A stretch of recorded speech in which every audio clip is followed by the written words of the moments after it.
we're screen live. Sorry, we are Hi. not screen live yet. We are now screen live. Woo! Hi. Hello.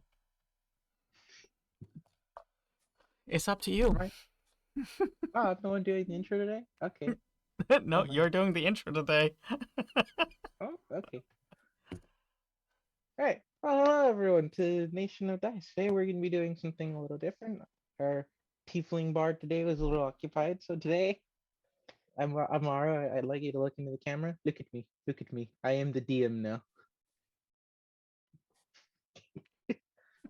So today I am going to be DMing a one shot, and as you can tell, the name's changed, right? Like on the plate, it says. Yeah. They changed. Yeah. Cool. Yeah. So today we are going to be playing a one shot called Mysterious Happenings on the Island. Oh, what was that? Yeah. Am I still here? I froze. It Yeah. Yeah. froze Yeah. on my Here. screen. Yeah. All right, cool. So the first thing you're both going to be seeing as we're starting this up is you are both going to be waking up on a boat. Okay. Is that our boat, or is it just a boat? It is it is a boat. It does not belong specifically to either of you or to the Church of the Raven Queen. Hmm. Okay. How long have As I been traveling? you guys have been traveling for let's see, this island is you guys have been traveling for by boat for about 3 hours, so a pretty decently short boat ride to this little island. Hmm. You That's guys right very now are interesting. you guys are right now kind of below yeah, you're definitely below deck. This is, you can tell from the inside, this is a smaller boat. It's kind of like I would say almost like the size of like a small like one like two-person operable boat at the moment. Okay. Well, I never thought I would end up here. Me neither. So, what is our assignment? Do you know? I expect to be told when we get there. Hmm. Well, I hope we can kill them all. At least what I've heard. Yeah, let's do some killing. Um, who's the captain on board? Right now, you guys are below deck, so to see the captain, you would have to go above the deck. You guys are kind of like in a really small sleeping quarters. Like it's enough room for 3 people comfortably. Well, let me try to get some fresh air. I didn't catch your name. What was your name? I'm Kerbet. What's your name? Mine is Euxipian. All right. Well, I'll see Nice you to meet you. later. I hope so. Don't die out there. Well, let's not have that happen. Hello, Captain. What? What are you crying, Sonny? And you guys, as you see it, it is a very short dwarf. He's shorter than most dwarfs. He's almost like he's barely about the 2 feet mark. So you're seeing him stand on like 3 stacked boxes driving the boat.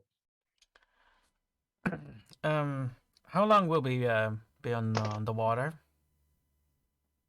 They were about to be hitting landfall in an hour or so, Sonny. I hate. I give me solid ground. Oh, I'm don't worry gonna there, Sonny. I'm gonna go right at the bow and sit down, try to get the wind, like try to stay like that I don't get nauseous. You getting seasick, Uxibian?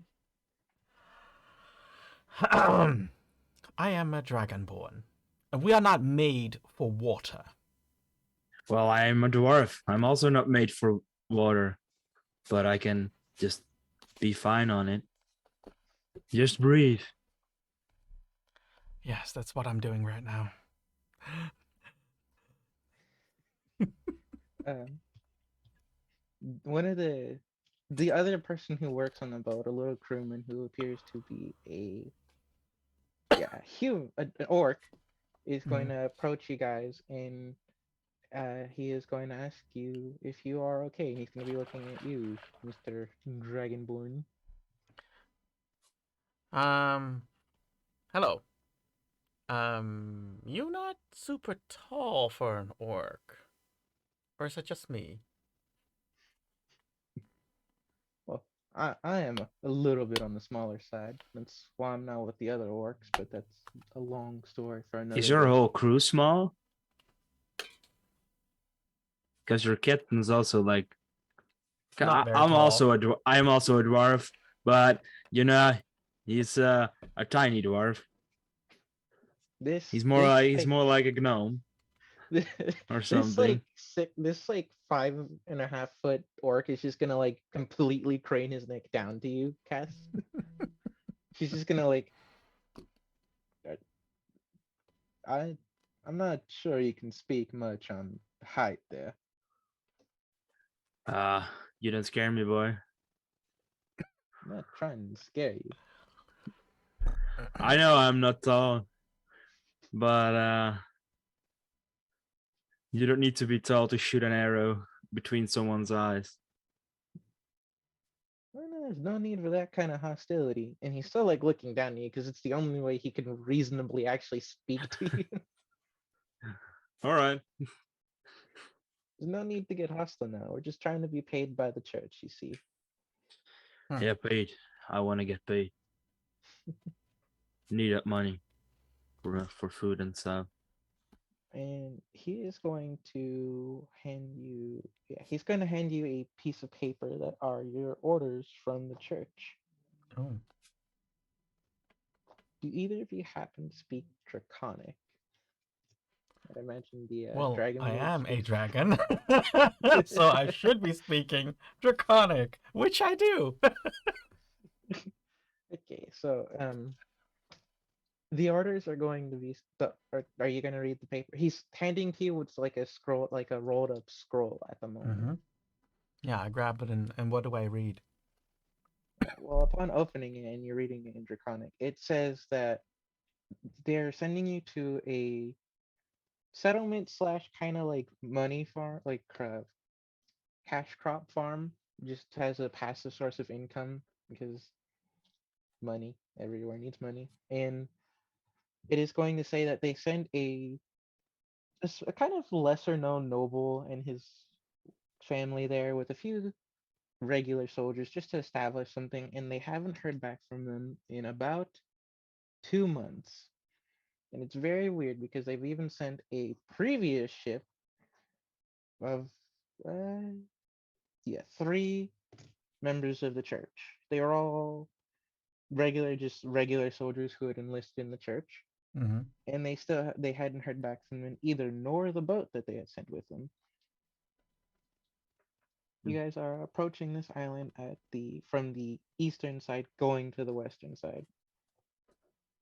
Mm-hmm. And so far, your mission is to see what is going on the island, um, collect any taxes if there are any, and report back on the boat.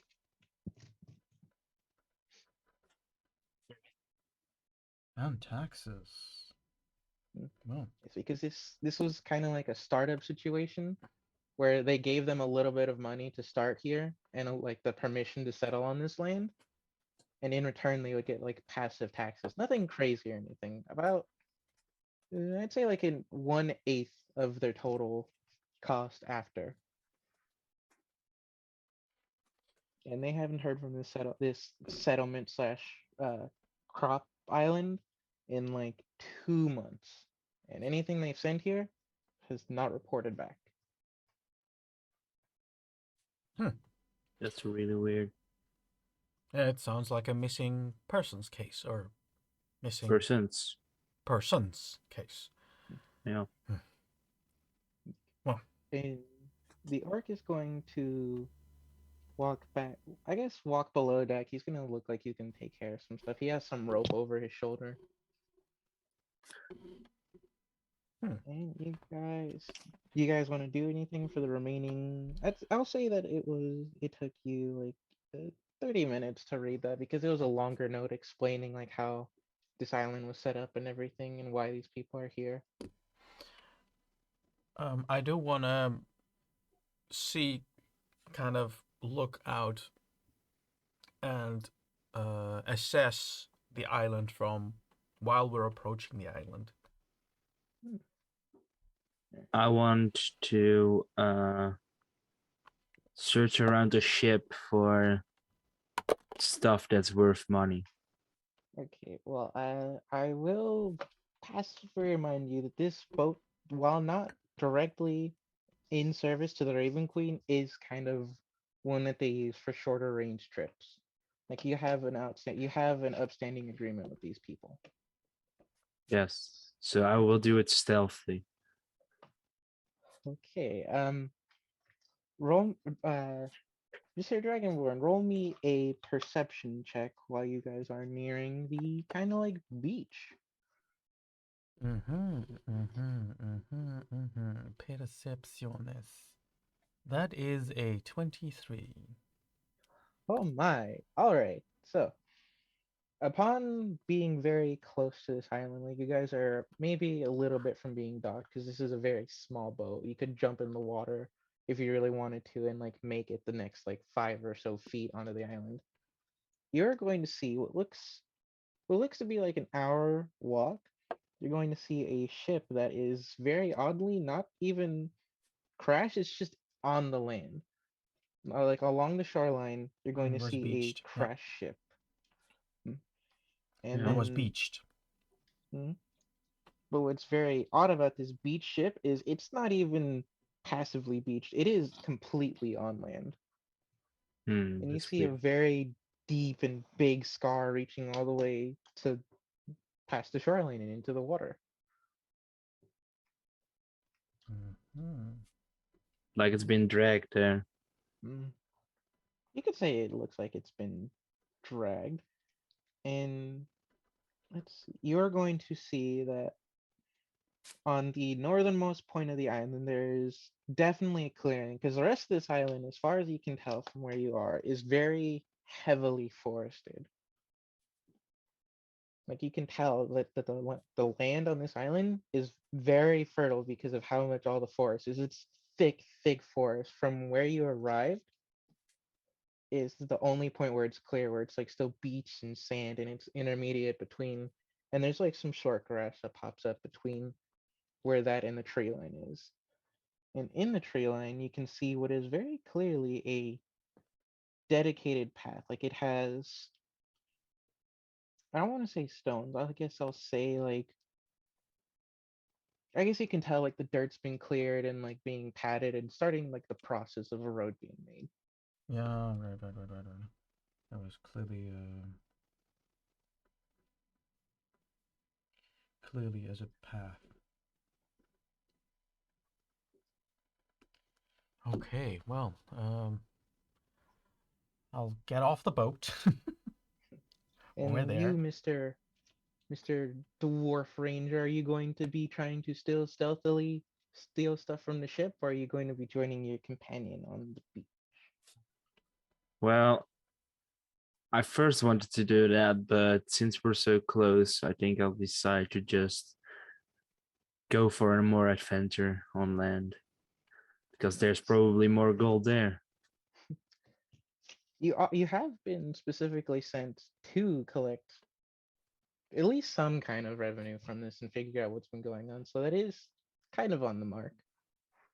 The yes, I should mention the part of the letter does say that the name of this lord and lady's family is Lord Danafal, who are Dynafall. family Danafal. So, and you know from the letter it is him, his wife, about like a handful of guards, and their son. Mm-hmm. And son. Hmm. So which way are you guys going to be heading? Are you going to be heading into the dedicated path in the forest or to the ship that your friend can see? The first clue, if we need to look out where these people are, we have to go through through this boat and figure out if there are any clues, traces. Hmm. Well, that would be It's my true. suggestion. That's true. That's true. We could do that first. Um, I don't see a reason why not. No. Uh, just be on your guard. Yeah. So I'll go in that direction, and meanwhile I'm just gonna look at the same time, like keep an eye out if people are, if there are creatures coming out from the forest, and also look in the sand if there are trails. That's specifically what I pay attention to. If there aren't any Okay. trails in the sand.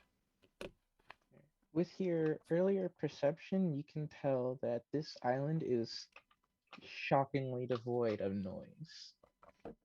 Like Hmm.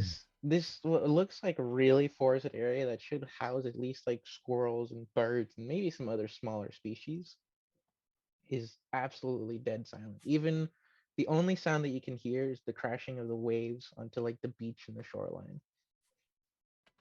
And roll Cupboard, me another. Yes.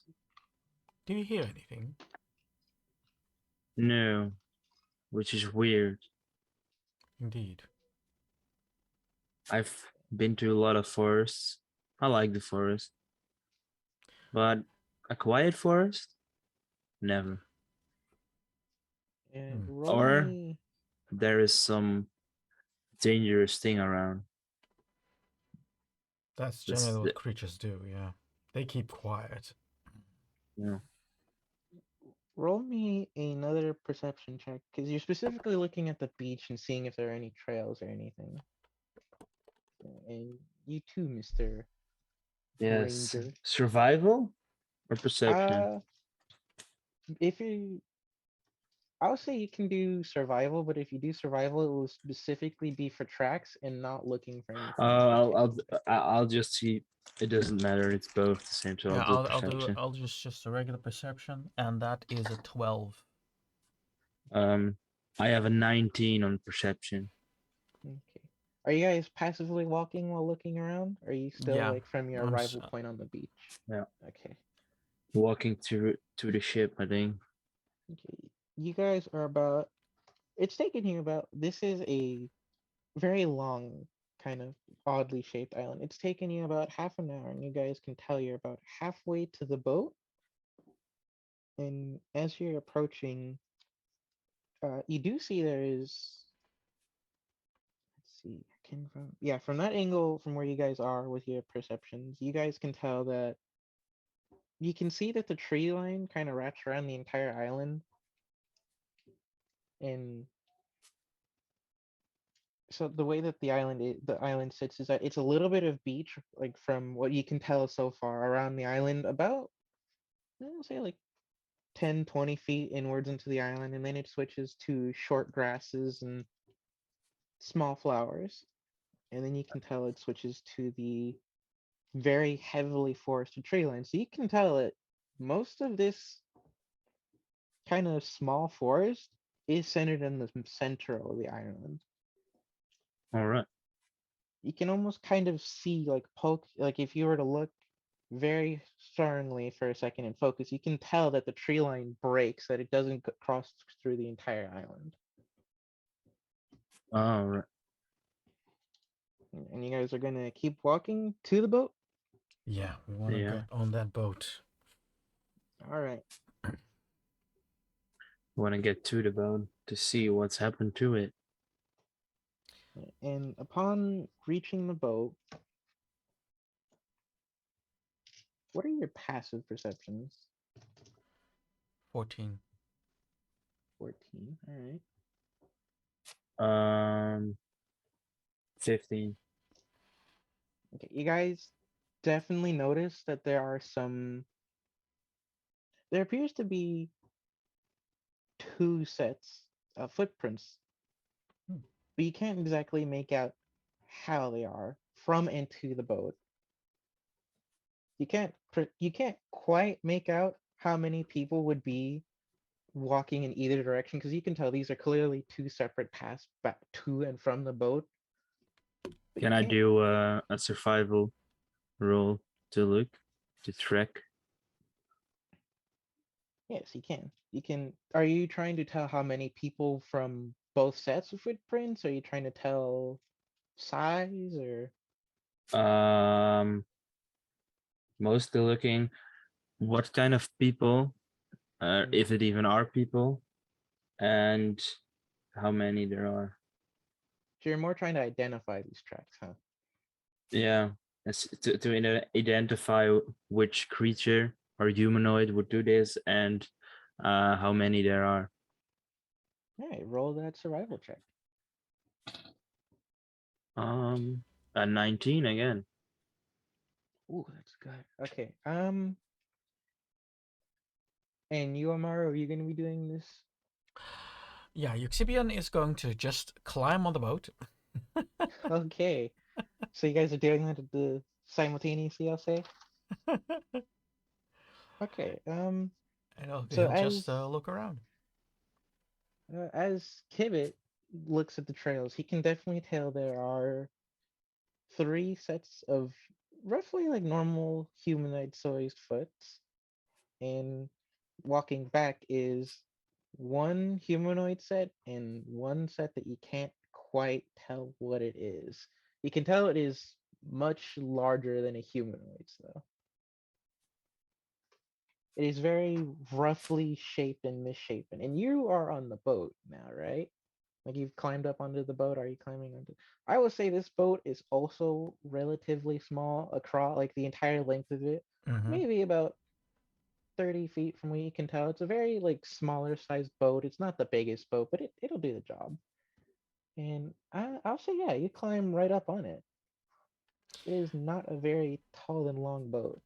I would like to then look around and specifically look for evidence of fighting or something behavioral, like fleeing or running or jumping off it, stuff like that.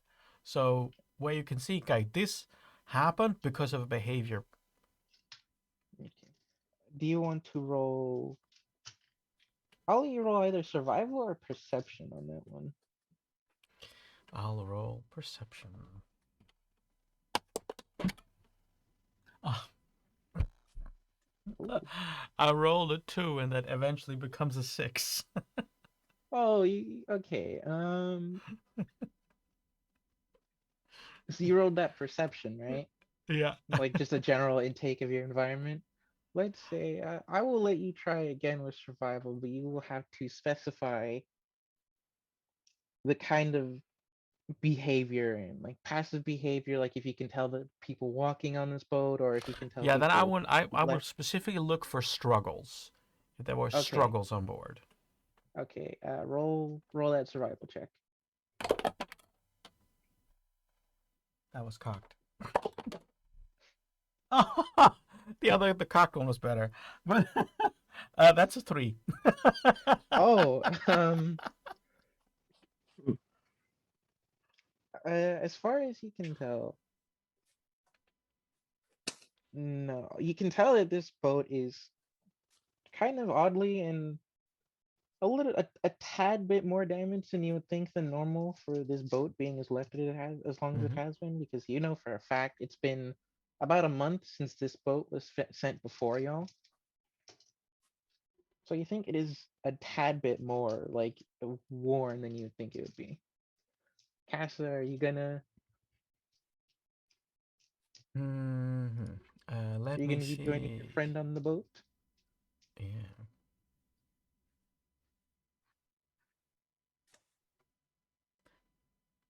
Herbert, are you coming or are you gonna stay there? Oh, yeah, I was waiting. I didn't know if you meant me or you.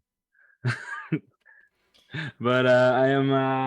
I wanted to yell to you, Eusebian, that Hmm. there is some big creature around Eusebian. Weird big creature. Watch out. At least it has big feet. Okay, well, I'll grab a hand axe from my waist Okay. and put one hand axe because I have two, but I can grab one and have one ready in case I need to hit. All right. Are you going to look down on the boat? Because this is a very small boat, but there is a very small like storage area underneath the said boat. Yeah, You can. I'm gonna tell Kerbert. I am going to look in the cargo hold. Do you need any help? Just secure and just stay here just in case I get downed. I am going to climb on the deck and I'm gonna sit at like the front of the boat with my bow out and one arrow on the trigger. All right. If he comes running up, I can shoot whatever's there. So are you going to go down, like into where you can see this little entrance to the cargo? Yes, that's what I'm doing. Okay, are you going to do so stealthily, normally? Are you gonna I am jump going down to. there? No, I'm gonna go carefully. So I would like to go there like tippy toeing. Okay, roll stealth then if you're gonna do it tippy toeing. And that's a 16. Ooh.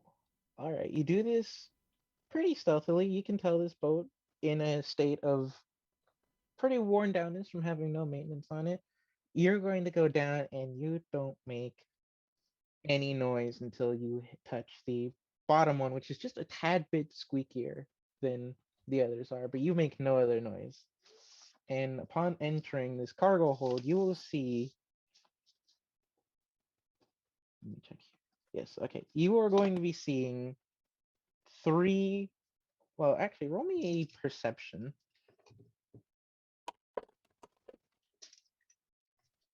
Perception 18.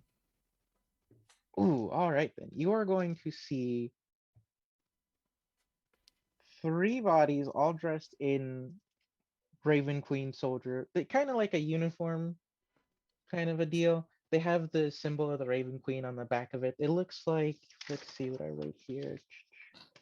Yeah, it is going to be scale mail that it looks like it is kind of, it has bits of it weaved in that if you look at it, what you can see and you can tell are in the shape of like the Raven Queen symbol. And you're going to tell that one of the bodies looks claw. Are you going to approach them? They are roughly 10 feet from you. Yeah. No, I'm gonna approach them and I'm gonna look around first. Like when I stand next to the bodies, I'm gonna look around and in below the stairs and stuff because you walk down and you go forward. And then after that, I am going to check on the bodies. All right. So looking Everything all around. right there, Eusebian? I showed down. Well, apparently there are. I found three dead ones. You sure they dead? I'm going to check right now. If they start moving, yell. So in my other hand, I'm gonna grab my longsword Mm, and start to poke them, like that they're not moving. okay. Well, first you were looking around, you said, and with Yes. your 18 roll, there is nothing underneath the stairs, but there wouldn't be anyway. They were very short stairs. Like if there was anything, you would have noticed coming down. Mhm. Looking around, you do see towards the front of the boat Mhm. that towards the front of the boat, you see that it's a little blocked off by, I guess, some. It looks like boxes. They're not marked. They're kind of like wooden crate made. And you're gonna start poking at the bodies. Yes, that's the thing. What I'm gonna first do. All right. Are you gonna turn them over? Are you just inspecting them, like giving them a little pokey poke? No, I'm just giving them a pokey poke, and once I feel sure that they're dead, I might then kneel forward and. But I first want to assess that they're dead. Okay. You poke at all three bodies, and they're all wearing Yeah, they're all wearing scarves of different colors. There's one who's wearing a purple scarf, an orange scarf, and I'll say like a blue scarf. And you're poking these bodies, but they are not moving. As far as you can tell, there's nothing wrong with these bodies other than that you have not yet identified how they've died. Are you going to investigate the bodies? Yeah. Sorry, the purple scarves were there? Yeah, one's wearing a purple scarf, one is wearing a red scarf, and then the other is wearing a blue scarf. And you can tell this because they're almost kind of like how a tie would be put, and they go down on the front of their scale mill. Almost like as if it's some kind of a marking system for them. Hmm. Cupboard, can you come down? Yeah, I'm coming. Is it clear? No danger? No, there's no danger. Only dead bodies. All right. I'll put my bow away and I'll walk down the stairs. So what do we have here? Well, these are apparently enlisted by the Raven Queen, their temple. But the strange thing is, I am not used knowing them that they are carrying scarves, and especially with these colors. It's weird. You guys are kind of shouting this through first when he's like coming down on the stairs, right? Yeah. You are going to hear. Actually, let me roll something really quickly. Mm. Let's see here. Ooh, that's not gonna be good. Oh, that is good. Okay.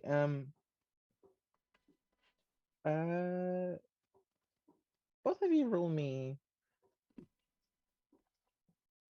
No, your passive means yeah. Both of you from the front of the boat are going to hear a light scuffling because your view to the front of the boat is a little obscured. You can clearly go around it, but from the right to the center is stacked up with boxes, and you can hear something moving behind them. I am grabbing putting my sword swiftly back and grab my other hand axe. So I now have two hand axes in my. Did you hear that? Yes, I'm here. I did. Hmm.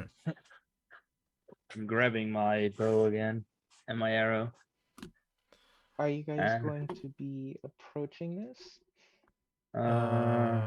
Yes, and I'm gonna first cast light. Well, because it's dark, right? It's dark in there. Uh, I'll say it's a little bit dark because there are holes coming through the top of it because the boat hasn't been maintained. But if you want to cast light to like completely see, you can. But remember that area still is obscured from where you're standing. Yeah, I'm gonna cast light on my sword, Mm. or sorry, on my one of my hand axes. All right. So that's now lit. Uh, You you can't see there, in the dark. You you can't there. see in the dark. So you're going to be screaming out behind the boxes, you there. Yes, gonna scream at the boxes. You there. All right. Oh man, that was not what I was expecting this early. From you guys to the boxes is about, I'll say 10 feet. All right. Okay. And all right. I'm rolling some stuff right now, deciding something real quick. Mhm. I'm backing up after Eusebian suddenly shouts to the boxes, and I'm like, oh, but what if it comes true? So I'm gonna back And up. you guys are going to be seeing a very extraordinary sight. Eusebian, make me a dex save really quickly. Heavens. A dex save is 17.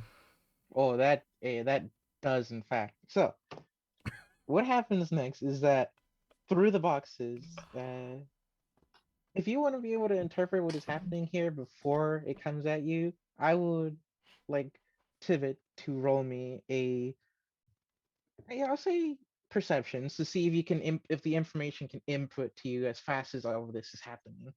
Okay. And Eusebius, your mind is occupied dodging this. Like your well-trained body is reacting versus your mind being able to input anything. So please roll me a just a perception check real quick. Yeah, that's 15.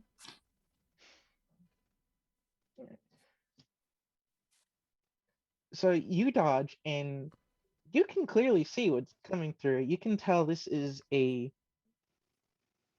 a very damaged zombie. And across in the boxes, what was yours? What was your perception there, Mr. Dwarven Ranger? Mine was 8. All you see is something green come through the boxes and almost hit Eusebius, but Eusebius moves out of the way close enough, and you, Eusebius, are going to see that it is very clearly, it is a zombie wearing another Raven Queen. Yeah, another Raven Queen scale mail uniform. And past the boxes, you are going to see a red ghost. Please roll me initiative. And let me see here if I am Oh right. no! Oh no! Oh Both of yeah. you, please roll me a wisdom save. Wait. Initiative was 10, and my wisdom save Need to is look up something. a 13. Ooh, all right.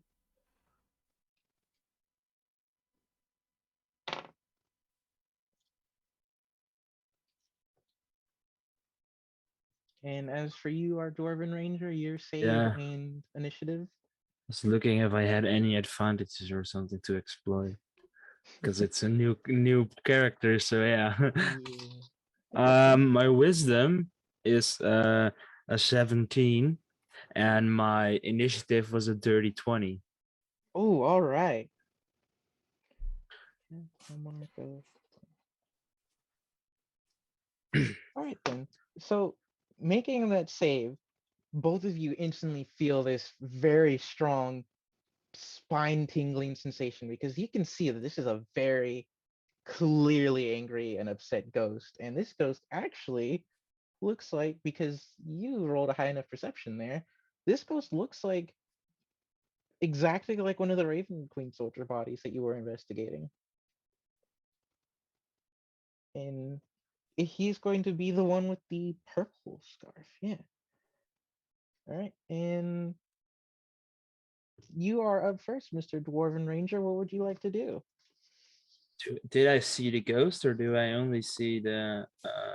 When it used that ability, definitely know where it is. It has broke. It's thrown. You don't know how or what happened, but you do know that when that zombie went through, it clearly looks like it was thrown from our Eusebius's perception. It looked like it was thrown through the boxes, and it makes a very clear opening for you to see the ghost. Then I'm gonna attack it with my bow, and you'll see me drawing arrows as quick as wind, 3 in a row. All right. Well, the first one to hit is a 15. Oh, okay, okay. Does that hit? A 15 hits. And there's a 14 hit. A 14 also hits. The first attack is 5 damage. All right. The second attack is 6 damage. And then because I'm a Gloomstalker now, apparently I can just attack as many times as I want or something. I feel like a monk. 14 hits. This is 16. This is 16 hit. A 16 hits. And now comes my special arrow. Right between the eyes for 13 damage. And you can tell that this ghost is, oh man, you can tell this ghost is very heavily damaged. You can tell that your attacks do damage it, and where it hits the ghost, it leaves, like, you can see through the ghost clearly. Like there's no red energy or red visage it just goes straight through the ghost of where your arrows hit. And you can tell this ghost is hurting. Is that going to be the end of your turn? Um. mm, So I saw the ghost and there was a zombie, right? Yes. All right. Yeah. Then I'll end my turn. All right. And Amaru, you're going to hear something very odd. You're going to hear this ghost speak in Draconic. Don't get in the way of my mission. And please make a charisma save for me. Charisma save. Mhm. That is my worst stat. Yeah, That's a because 12. this. Ooh. Okay. You see the ghost disappear for a second, but then it reappears, and you for a second you feel very ill content, very malice. You feel incredibly angry at your dwarven friend. You almost feel like you want to send one of your hand axes through him. And then you regain control of yourself, and the ghost appears in front of you. It is now going to be your turn. I will, however, say at the moment, you can't. The ghost looks more see through than before. It almost looks like mist versus being like an energy at this point. It is now your turn. What would you like to do? Hmm. I have the ability of this. I can do this. No, I'm gonna just. I'm gonna attack it twice because that's what I can do. I'm just All gonna right. attack it twice with a hand axe. Not Mhm. know if it's gonna have work, but the rest are all range spells. So, so yeah, I'm gonna attack with my hand axe. All right, go for it. +5. That is first a 8. That does not hit. Glad I guessed that. And the second one is a 23. That also does not hit. Hmm. Right. Is that going to be the end of your turn? I will allow you to, because I'll roll it this way. You can talk Mhm. as long as whatever you say is within the span of 6 seconds. I would say a what mission? And um, is that going to be the end of your turn? You can also That's speak on other creatures' turns, but that creature will be taking its actions first. just I'm gonna say what mission, and then I'm gonna just not move, just prepare for the next thing. All right then, and let's see here. Yeah, right next to you, the zombie is going to look at you, Amara, because he landed right next to you. You dodged him, but he is very closely within range. This whole like inside of the boat across Mhm. is only maybe a little less than 15 feet across. So right now you are in his range. And he is going to, let's see if he does. Ooh, there's an 18 hit. That hits. All right then. Oh, ships. That's not what my intention was. You are going to take 5 damage. This zombie apparently it was very well trained in life, and it is going to hit you for a total of 5 with its spear. You can tell that this zombie has a spear on. He has the spear equipped in one hand. His hand is kind of dangling with this shield, and obviously you can tell he's wearing scale mail. And This is he's not going to going to kind of be. lumber at you, and it would almost kind of be like a claw attack, but since he's holding the spear, it's going to be like he's racking it across your chest for 6 damage.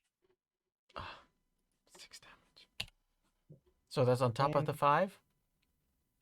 no, sorry, yeah, I didn't remember if I told you the damage just yet or not. It's just the. I'll let you keep the 5 damage since I told you that. Okay. Only the 5 damage at the moment. Sorry, I forgot I told you that. ADHD. Um, the ghost is going to respond that mission because it is now the zombie's turn and it has taken his actions. Everyone can talk after a creature has taken its actions, but only whatever fits in 6 seconds. Uh-huh. And it is going to lift the ethereal, kind of weakened state because you can see it's kind of like pulsing weaker and strongly. And it's going to say that mission as it points to the zombie. How would you? Are you going to respond? Because you can also speak after that creature's action. I'm gonna swiftly take a side eye and look at Kerbert. If he heard anything, if he's not doing anything, I'm gonna stay put. Carrot, did you? So Are you I going would to say respond? kill the zombie first. All right. I nod. And all right. Now it is your turn, Kerbit. I gonna attack it twice with my first I'm gonna use oh no. Nah, I'm just gonna attack it twice. Okay, you're gonna attack it twice. Go for it. Yeah. Oh, so close. A 27. Oh, that definitely hits. Is that a critical? No, it's a 19. Oh god. Okay.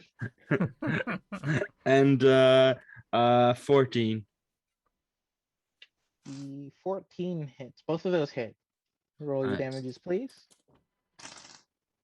Oh, 10 damage and 7 damage. 10 and 7 damage.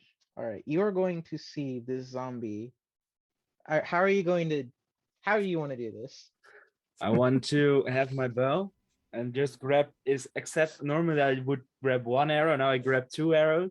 I pull it, I let it go, and one goes through his head and one goes through his heart. And then he just All right. drops that. This zombie will, in fact, drop down completely. And let me see here real quickly. Are you adding? Oh no, that works like that. Okay. This zombie completely drops down. Both of your arrows pierce its head and its heart at the same time, and it starts to fall back. And as it starts falling back from the force of your arrows, it turns to dust, and your arrows are just there, intermingled with the chainmail in its body, and it's just where its head would be. It pierces into the deck, and you're going to see the ghost turn from this very murderous red blue to red to a kind of calm and happy yellow. And you're going to see this ghost go from scowling and angry and upset to a kind of a small smile spreads across its face. And the ghost is going to uh, Did we eat shrooms, Eusebian, or what's happening? the ghost is going to come up to you there, I have not the caught it, bloodiest and it is idea. going to say thank you, and it is going to it's going to send out its hand to shake. Do you accept the handshake? I reluctantly reach out. Like, what is Okay. going on here with the look on my face? With that, the combat has in fact ended. And do you guys want to talk to the ghost, or do you want to inspect the bodies? Because this ghost, you heard this ghost in fact speak Draconic, so you know it can speak. So I talk to it in Draconic, like, who are you? What are you doing here? Yeah, he is going to point down to the body that matches his. It's the other one. It's one of the 3 that's in the middle of the bodies he inspected, and it is going to tell you in Draconic. It's going to respond back. We were sent on the mission to collect taxes, and it's going to point to the other zombie, where that one zombie was that has dissipated into dust from the damage. And it is going to say, we found others here from before. They had turned undead. It was unnatural. I was very angry. And he's going to turn at you. Yeah. Tivit. and he's gonna shoot you kind of a dirty look, and then it kind of goes away because you did in fact finish off that zombie. I'm an expert at killing undead, so don't worry. And it is going to tell you that actually roll me a charisma real quick. Who, That's me? No, Eusidius, roll me a charisma. My worst stat. A charisma, just a regular charisma. That's Yeah, just a 7. Okay. Are you wearing anything affiliated to the Raven Queen? Like, does any of your clothing or your weapons have any like No, indicators? I'm just in service for hire. So no, I don't. I'm not wearing anything. Normally, I would not even be here. Okay. It is going to ask you what your affiliation is. Like, why are you here? I am a contract for hire. With that, he shoots you kind of like a kind of a mean mugging look. He kind of looks at you, but then he kind of softens up. And Don't he'll ask worry, about your I friend. come from a noble family. He asks about your friend too. And he'll point to Tivit. I'll look up. I don't speak Draconic. Oh, He's right. still Let me he's- translate. Who are you? That was the question. Who I am? I am It's a- just. I'm just a marksman. And what is your Um, connection with the Raven Queen? That was basically the question. That Ah, Spectre was. well, I needed to make some money. I'm living off the street a long time. I started to, well, pretty much kill stuff for money. It's been working good. And I heard I could earn a lot of money here, so I would say let's go. I wouldn't say a lot. I would just say a decent amount. Well, maybe you didn't negotiate well enough. this ghost is going to dead face look back at you, Syphilis, and ask you how you feel about the undead in general. Well, undead are just undead, I suppose, and most of the times I have the end of my sword or under my axe. That's mostly the only undead connection that I have. Okay. He's gonna kind of look at you. He's gonna shake his head as much as you can tell because he's a ghost. It kind of looks like he's in multiple places sometimes while he's moving. And um, Why this he's gonna inquiry? tell you. Why this inquiry? He's going to respond with, let's see.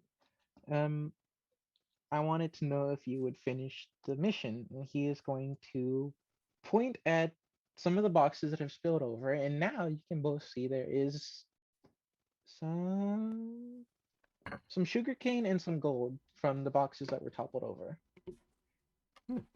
This comes in handy. Hmm. And I just grab the gold. Okay. There are 4 pieces of gold in that. Okay. That's at least something. I'm gonna look for some more gold in the boxes now. I've seen that there's gold. Do you want to check the other boxes? Yes. There are 4 other boxes to check, and they all look identical. I'll check them all. All right. Are you gonna smash them open? Or are you gonna open them? I'm just gonna open them. I'm not very good. This character is not good at smashing. Drogo is, but Kerbit is not. Roll me a strength to open the box. My I'll just only make this your- weakness. I'll make this your blanket roll to open all the boxes. My only weakness. I know. I looked. No! I threw it. What did you throw? Oh, I throw Gary. a 3, and now it's a 2. My Okay. strength is 2. You're gonna try to like barehand these boxes open, and when you try to pull them up, it just slams back down. Like the lid, you're trying to lift it up, but these are nailed already. And when you do, it slams down, and you will take 1 damage of bludgeoning. Because it's basically slamming on your fingers. I am gonna Ah, I'm that just gonna hurts. use one of my hand axes and just smash them open. Okay, in that you're going to find across. You smashing all 4 boxes, or you All smashing one at small a four time? boxes and without any carelessly, without any care. You will find another 8 gold pieces and fi- hmm, 1 intact piece of sugarcane. Because when you recklessly cut through the boxes, Hmm. it tore them. It tore them up pretty good with your hand axe. You're Clearly, your gonna hand share axe. that, Eusebian? I'll give you well, I've collected 12 coins now. I'll give you 6. All right, Okay. all right. And upon seeing you both um pick up the gold and the remaining sugarcane, it's gonna kind of wince when it sees that there's only 1 piece of sugarcane intact, and it is going to point northwards where you know the kind of settlement portion of this island is, and then it is going to point to the west. And when it points west, it is going to say danger, and with that, the ghost dissipates. You can tell whatever was keeping this ghost anchored here has now been resolved. You have completed his mission of regaining the taxes, and you have already checked off one of your objectives. Good. Now, are we going to go to the Hmm. creepy side or are we going to go to the village side? I suppose that's where the vision's going to be. Because your Well, 2 remaining objectives are to figure out what happened here and if there's anyone still left on this island. And now you have the great mystery of what started with all this undead. Because you know these 4 were soldiers of the Raven Queen, and you have no idea how they became undead. The ghost has dissipated, and you cannot ask him questions. I You have could to try say, to. I do like the forest, but in the village there might be food or something. Good point. I did not think of that. Let's go first to the settlement and Because you try to heard get. the forest is quiet, so and a quiet forest also means that there is no food in the forest. Are you guys? Mm, So you guys are leaving the boat, and yes. you're going to go straight to the settlement. Are you gonna go take another hour back to go to your arrival point where you saw the clear opening? Or are you gonna trudge right through the forest? There was a path, right?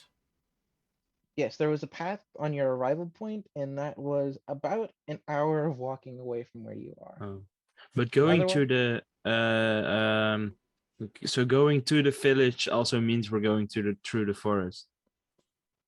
in a way, but you did see a pathway from your arrival point, but you couldn't tell where that path led. Just that from where the boats come, there was a cleared path. Well, generally, a path is always made when there is a lot of traffic. So I suggest we just follow the path. Let's hope it's not undead traffic. Right. So are you guys gonna Yes. go back to your arrival point, or are you gonna try to cut No. through the forest, go into the No, we're not. path? How are We're you gonna gonna go to the arrival point, and from there we're gonna start the path. Okay.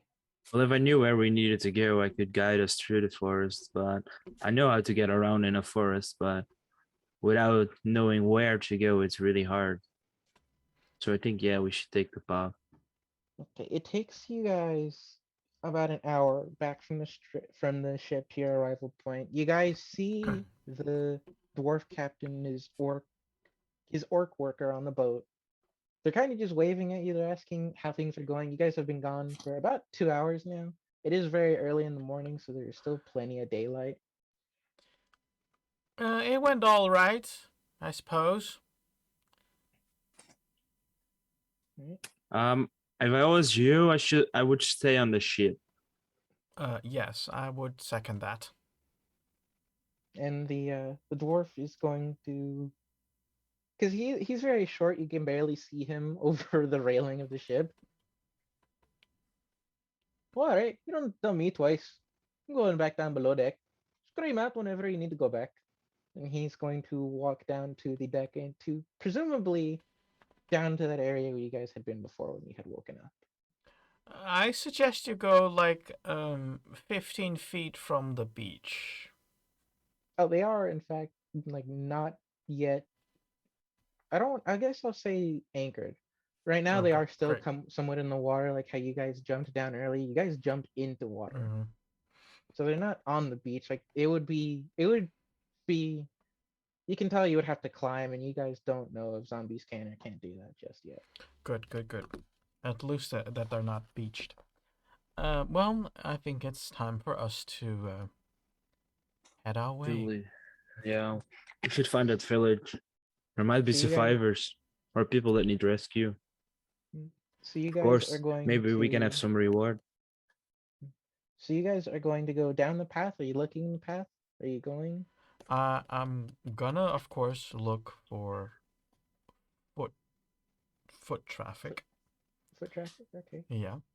That's what I'm gonna do every time, like looking in advance, like if there is any footsteps in the on the path. Okay, all right.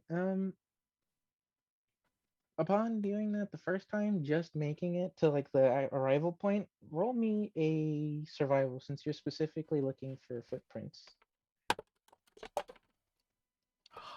That's a 7. You see some marks on the ground, but you can't quite make out if they are footprints or if they are just because you don't know if this road has been kept or if it's a new road, that kind of thing, you know? Are you gonna do the same there, Tibbet?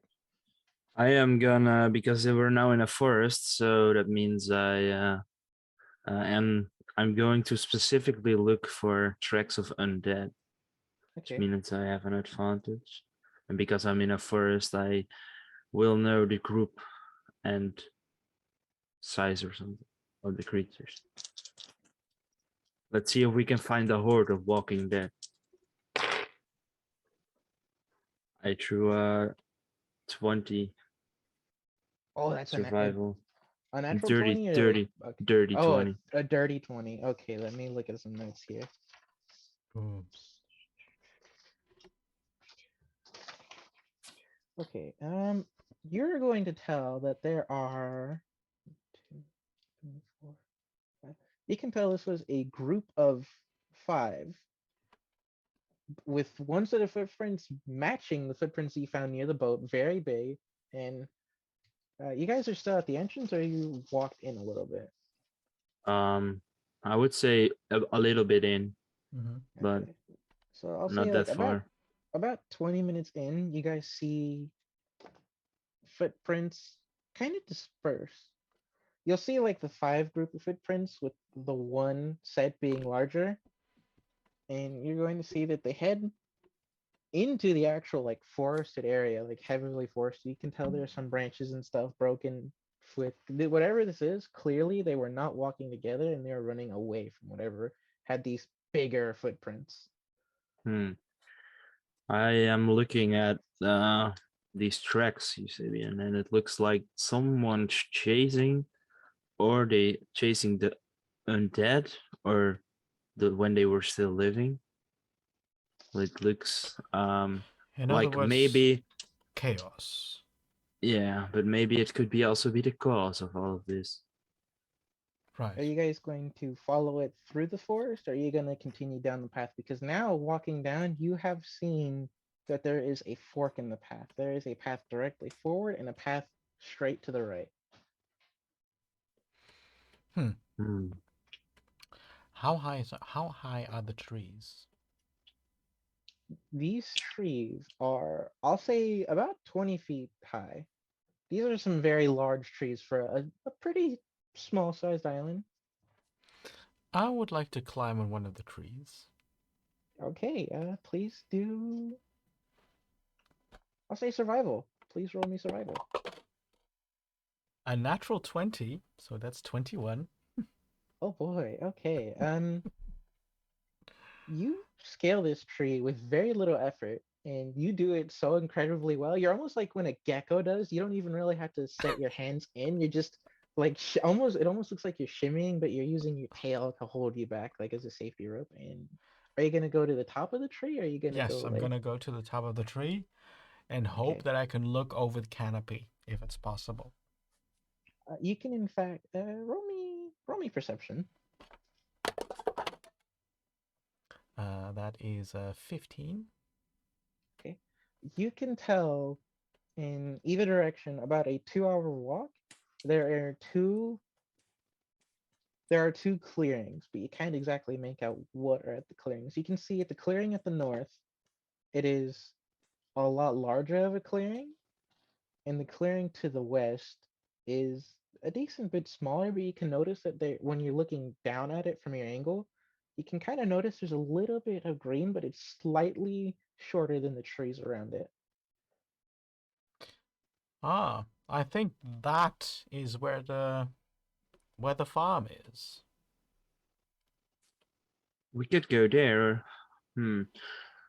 Where do the tracks go? Sai.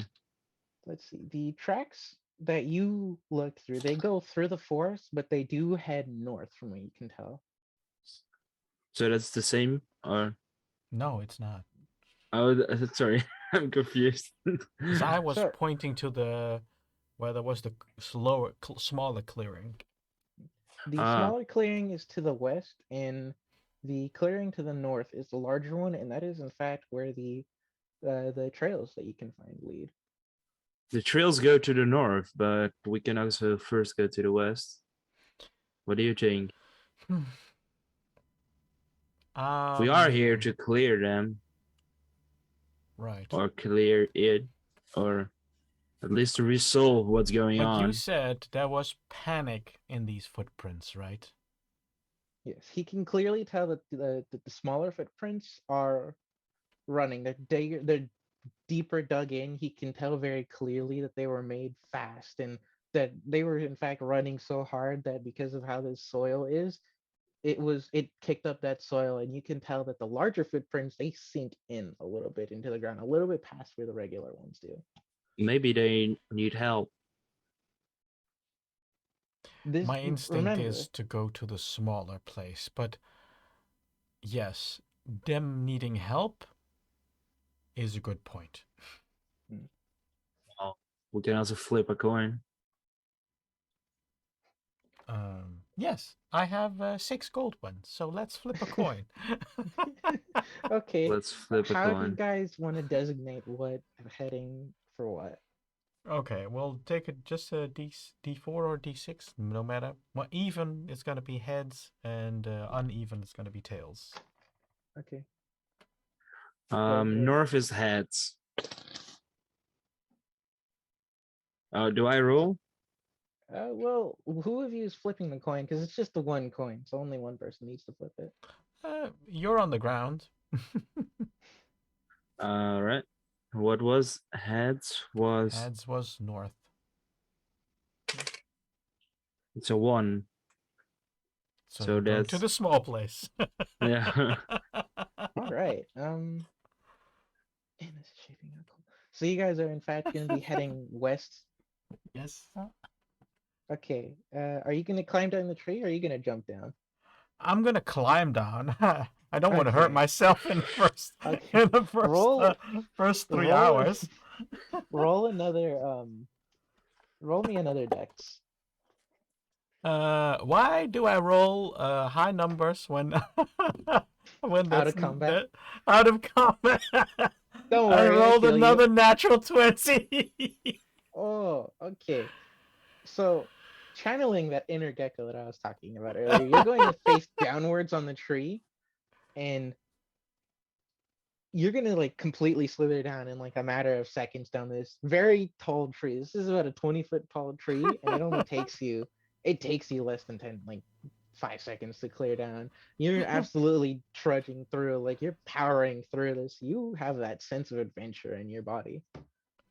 And when you Huh. reach down to the ground for a second, you go up from like your bipedal crawling, because that's what you were doing. You were crawling like a gecko and like up onto your bipedal self. Yes, well, this is not my most beautiful form, but, reptiles. We share something in common.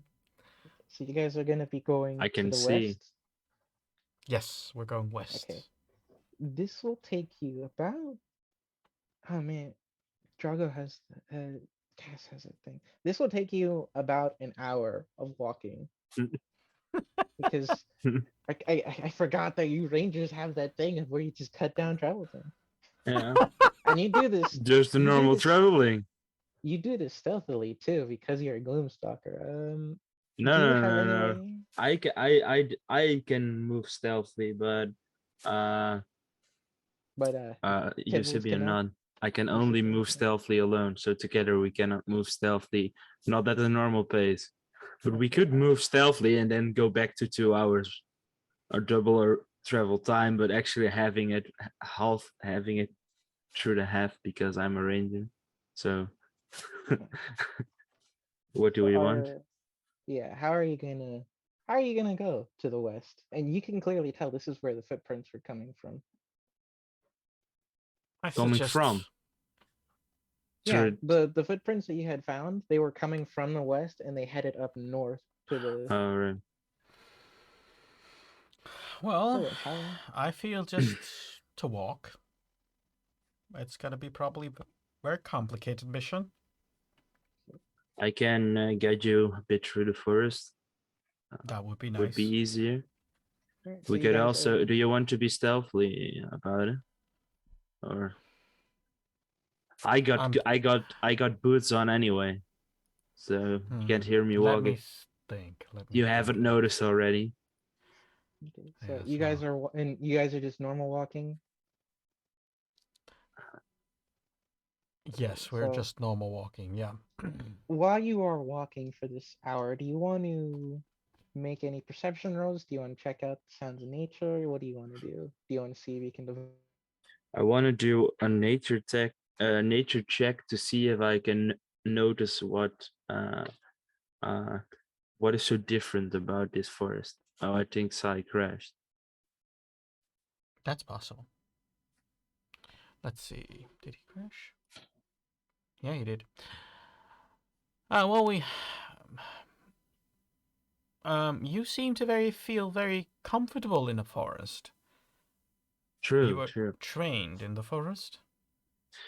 Well, I grew up in town, but living off the streets. So I always went to the forest to hunt, to collect berries, Oh. and just to yeah, to stay alive. You probably had Yes. hard times too. I had different hard times. We don't come from the same social circles. No, I already understood that when I told you about money and you said it wasn't much. Oh, yes, well, that was not. It's just a fact. Well, it's much if you have nothing. Well, apparently, if you have nothing, even one thing is a lot. True. But so how did you become a fighter? What happened? Family duty. Family duty. No, the family was not really, accommodating. So, I chose my own path and ended You, up here. yeah, as a mercenary. Well, at first it was just fun for hire, but that's not the truth anymore. It's been now more like trying to make some coin that I am not getting compensated after leaving the family. Yeah, we need to eat anyway. Indeed. I am back. So what were your perception or insight rolls? What were you guys deciding to do? Oh, I wanted to throw a nature check, a nature Alright. to see what if I can understand why it's so quiet. Okay.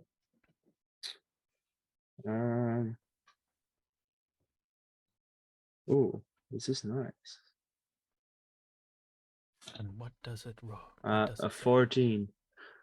Oh no, I was Ooh. looking at my because forest. I've chosen forest as one of my favorite lands, and it means my Mm. proficiency bonus is doubled. Okay. Or my proficiency proficiency bonus is doubled for intelligence and wisdom checks. Okay. So what are you guys going to? Are you going to roll anything either? You see? No, I'm Euphilius? I'm trusting Yeah, I did a throw a Kermit, 14, his judgment. a 14 on nature. Okay. To understand why it's so quiet. Yeah, why if I can get a grasp on why it's so quiet. If it's because what I thought or before. Okay, let me. Ooh, okay, yeah.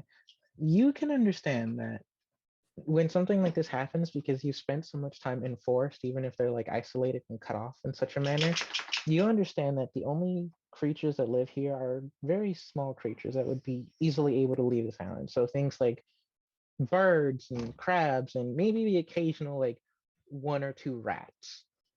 And you would understand that when these kinds of creatures leave an island, there's either no food or there is a bigger danger, like some type of predator.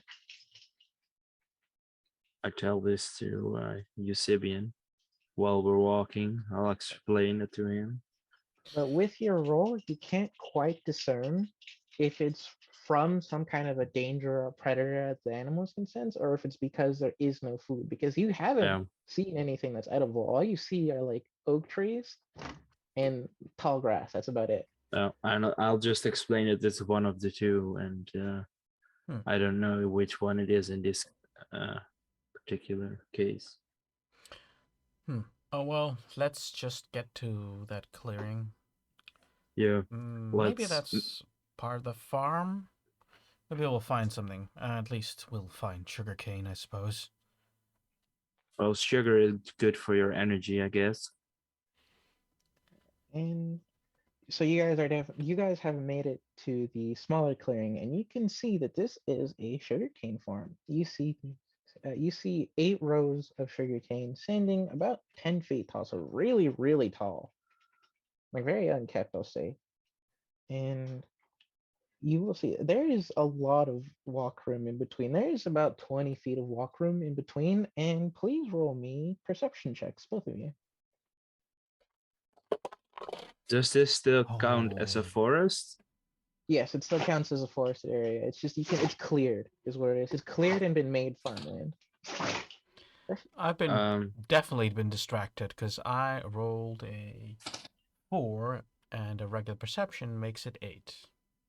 Well, you I rolled a natural 20 plus 8, so it's a 28. Okay then. Holy crap.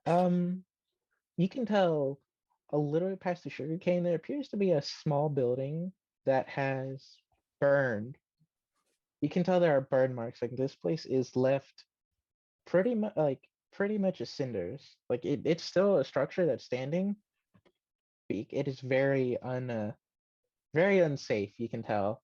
And as for the sugar canes themselves, you can tell these sugar cane have not been attended to in a while. You can tell some of them have started to decay a little. Some of them started to die from the underkeeping, and you can see footprints leading in between the farthest sugarcane stalk from you and the second closest. Do I And notice? these footprints look normal. These footprints do not look like they were the running ones. Do I notice any movement? Do I see any movement anywhere? You can hear shuffling from the sugarcane the farthest, and you think you can hear just the slightest tinge of movement inside the house or this little structure as far as you can tell. I'm gonna like put my finger in front of my mouth to Eusebian, like, shh. I'm gonna stealthily sneak up on the farthest sugar cane to see if I can see a undead or something. The way this is structured is that the rows of sugarcane are facing in front of you, and it is in between. This noise has come between two, and it's in between the farthest and second farthest. So Yeah, if you were to come into view from this way, it would see you. You would have to go around into the back. I will do that. Okay. Roll me stealth. While he's doing that, I'm gonna put on my leather armor because apparently I Okay. left it in the bag. Okay. So you're gonna take a little bit to change out your armor. I'm gonna just add my armor, which I was not wearing. Oh, okay. You're not wearing armor. I Okay. was not wearing. Yeah. I'll say that you were doing that along the way as you were walking. That after that encounter with the zombie and the ghost, you were like, "Oh no, I need to protect myself." I need to protect I myself. I'll say that you were just finishing up, like putting on the leather straps on you. And I'm gonna, while he is walking away, I'll grab my longbow and stretch it with an arrow Hmm. and wait for something awful to happen. Are you waiting where you are, or are you going to go to? I'm going to keep my distance, like 20 feet away from Kerbit. Okay. I rolled a 22 in stealth. Okay. You successfully sneak behind the direction I that this stuff was coming from. I draw my longbow already. Longbow Mhm. out with an arrow on it. And you can see that there is a zombie wearing regular kind of clothing. It's torn, it's obviously worn away from being exposed to the elements. It's been about 2 months since contact was last established, and you now assume that's when all of this has started. And you're going to see it's trying to like touch the sugarcane, but it doesn't really know what to do. It has not noticed you yet. It is looking towards the sugarcane, and you are on the outside of its vision. I hit it with 3 arrows. Okay. And as a reaction, no, as a response to his shooting, I'm gonna shoot too. You're both going to shoot at the zombie. Yes. Okay, this I will count this as like a surprise run because this zombie has not noticed either of y'all. And roll your damages, see if it hits. roll our Uh, ATBT. a 12 and a 13 for the first 2 arrows. I can only. Oh yeah, no. I can only. Let me. Alright. Both of those will in fact hit. Have you made your longbow attack quite yet? Yes, was a 12. That also hits. Um, Roll your damages, please. my first arrow is a 7. Hmm. My second arrow is an 8 because it's the first turn Oh, of the that's the wrong one. because it's the first turn of the combat. I can shoot another arrow. Okay. And Eucilius, please tell me your damage. My damage is 6. Does a 10 hit? A 10 in fact hits. Uh, This is Is just it- a regular zombie. This zombie is not wearing armor like the one previously. my last arrow does 9 damage. All right. Since this is between the two of y'all, how would combined you like your arrows to kill this zombie? I want my arrows, the first 2 of my arrows, to pin his feet down. Okay. And I'm gonna Well, just go straight through the head. all right. With that happening, Tivid's arrows pin the zombie in place, and when it turns around to look at him, is right like it tries to turn, but its feet is stuck, so it only turns its torso. rise it does. Your arrow pierces it. I'll say like a little bit forward into the temple, about here, and it hits it with such force it cracks it back, and it's just kind of like almost like how a slinky would hold. And my last Would you? arrow hits him in the groin. Okay. Okay, and when it does that, as it's trying to like struggle to get back up, because it's a zombie, it's not very smart. It doesn't understand take the arrows out. As you do that, your arrow pierces its groin area, and it goes up and like into it. You can tell like into its stomach area. Would you guys like to investigate the zombie? Are you gonna look around more in the sugarcane? Because you don't know the size of this settlement. I want to investigate this zombie. Okay, please approach the zombie and And I'll roll just do investigation. a lookout. Okay, you're just keeping a lookout with your Yeah. passive. Yeah. Okay. A 19 on investigation.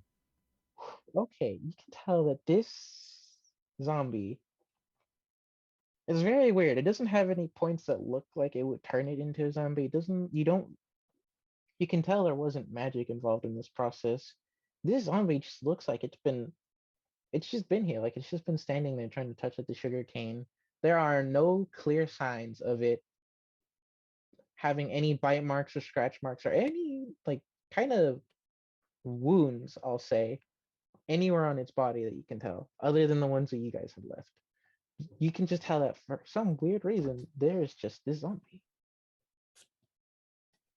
You do, however, notice that there is almost what looks like electric tendrils coming from one of the hands.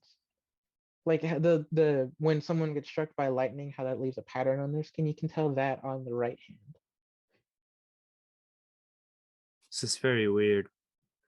What is? Would you guys like to investigate the house any further? I suggest I'll take a look in the house.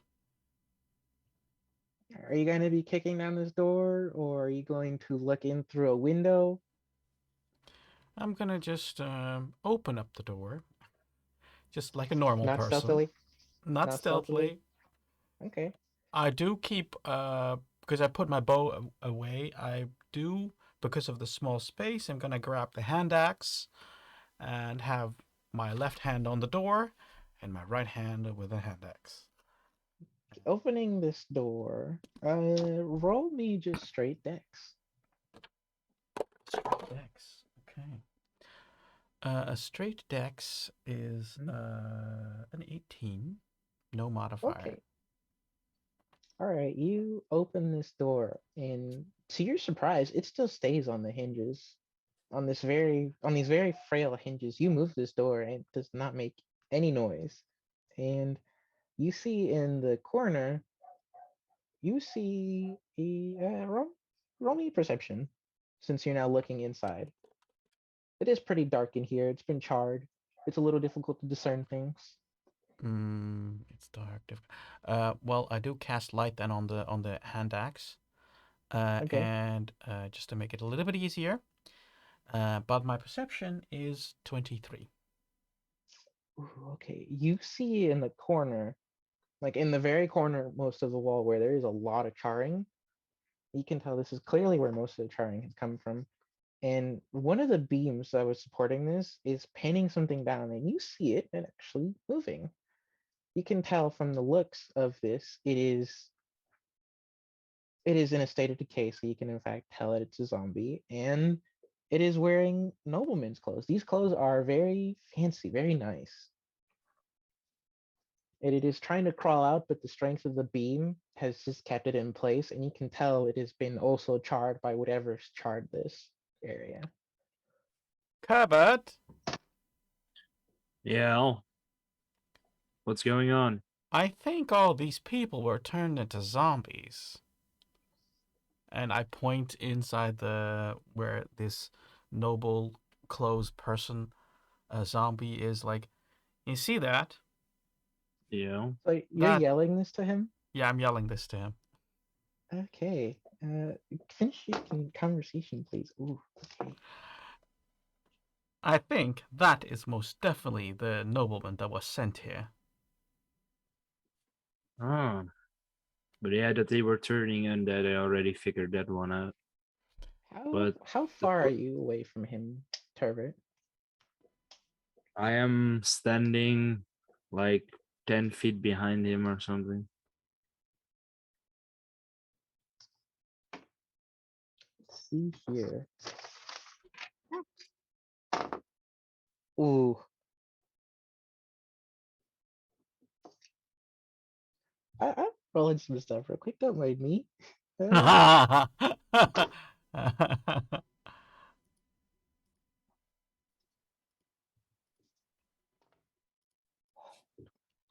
Okay. So what Behind you, Eucelius, seemingly almost out of nowhere, a zombie is going to claw right across your back for 11 damage. While he's being attacked, I'm gonna then turn around, close the door. You're the one. Oh, You're I'm being attacked. Yeah, it's Okay. come out from behind you. Oh, behind me. Okay, yeah, behind the door then. Oh no, it came from the sugarcane, and because you guys were talking, he could not. He could not see that coming because he was also paying attention in towards the house. Okay. Okay. Okay. Okay. So yeah, take that 11 damage. I'm gonna take that 11 damage. Let me see. What can I do something as a response to that? Ooh, a reaction. I'd be very interested. Well, let me see. Decapitate. I do have shield, but I don't think that will apply in this case. Yeah, it does. But it only gives you like 1 AC or something, right? Yeah, because Or you five. plus 5 Yeah. to my AC. So I have to cast that because. Okay. Okay. Well, now the zombie is just behind you, and from you, Tivit, it is about 10 feet away. How are you gonna respond? Your friend has just been attacked, and roll me initiative. No, it's gonna be some arrows flying. Well, at one of the last turns, but I have my initiative is 8. All right. Please roll yours as well.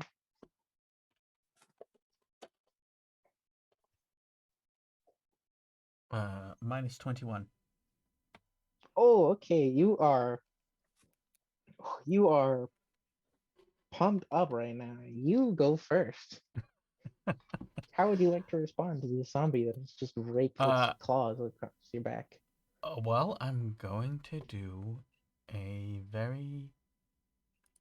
How far is he? Is he? Oh no, he's right on top of me, so he's within He's 5 feet. 5 feet. He is Yeah. right next to you. He is in the square adjacent to you. I'm actually using maps to keep track of all of this. Okay. Well, I just use my because I have my hand axe in my hand, so that's what I'm gonna do. I'm gonna attack with the hand axe. I can do that twice, but the first one misses because that is a 11. That 11. hits. 11 hits? 11 Okay. hits. This is a zombie wearing just regular clothes that have been worn away. Okay, cool. And your second attack? And my second is where is this? I just had it turned up. Sorry. Hey, I didn't do that. Sorry.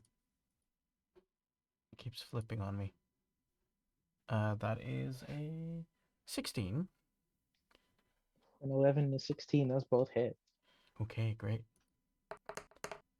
And the first one is a 5. Mm-hmm. And the second one is a 4. How would you like to hit this zombie? Oh, How specifically? I'm gonna just pound him. I could see pound his head like to mush. Okay. With your hand axe, you bury it deep into the skull of this zombie. Most And definitely. it just completely splits the zombie down. It is also just going to fall back and just down the stairs with your axe in it. Oh, And yeah, crap. combat over. Hmm. You can tell this Weak. zombie was very clearly like smaller than the other one. I would say, I don't want to say skinnier, but a lot more lanky than the other zombie you had just killed. This is not a good thing. This is the whole family. Then we shot one in the field. We have this one, and we have that one.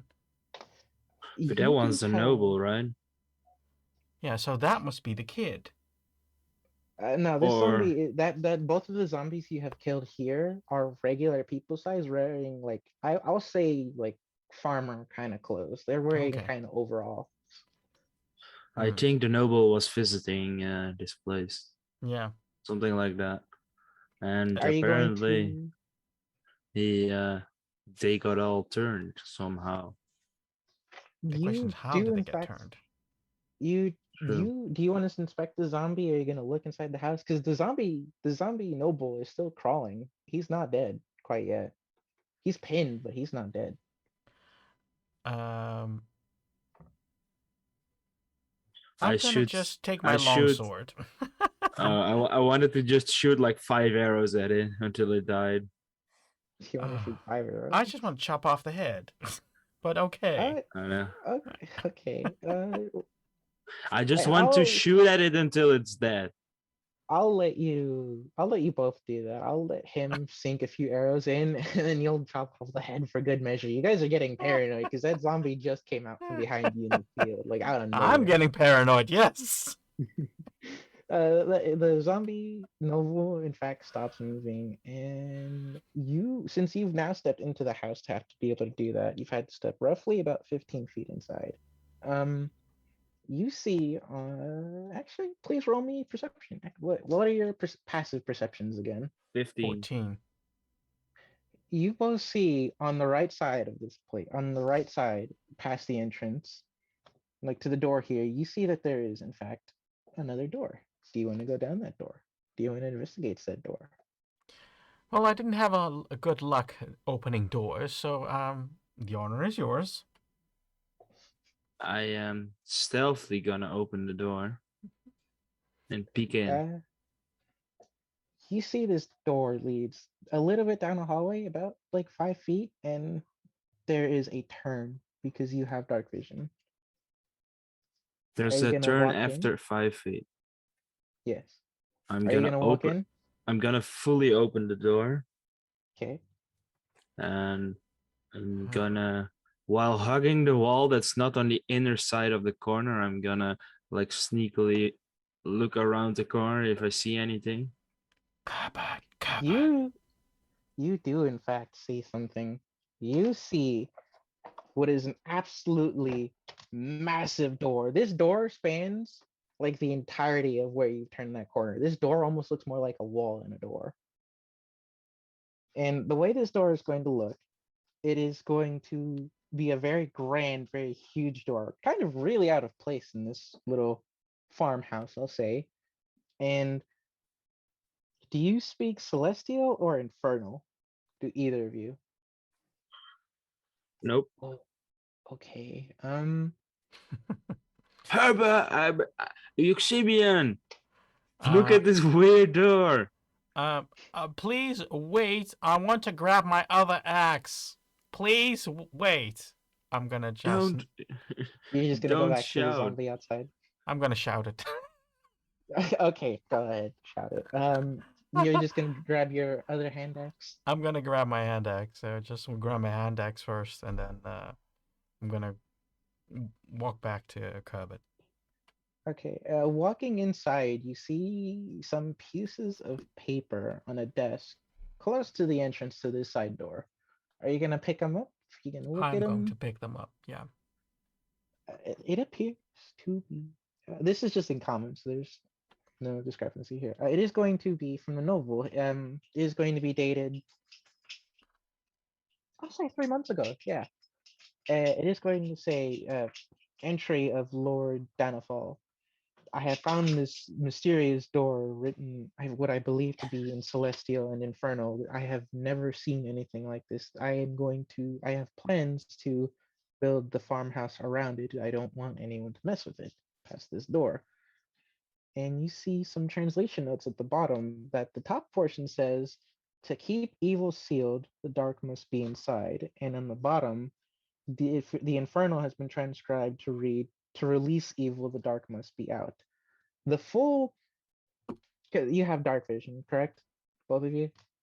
No, only No? me. Okay, well, what you can see with your dark vision, you can see this door is very ornate in its size.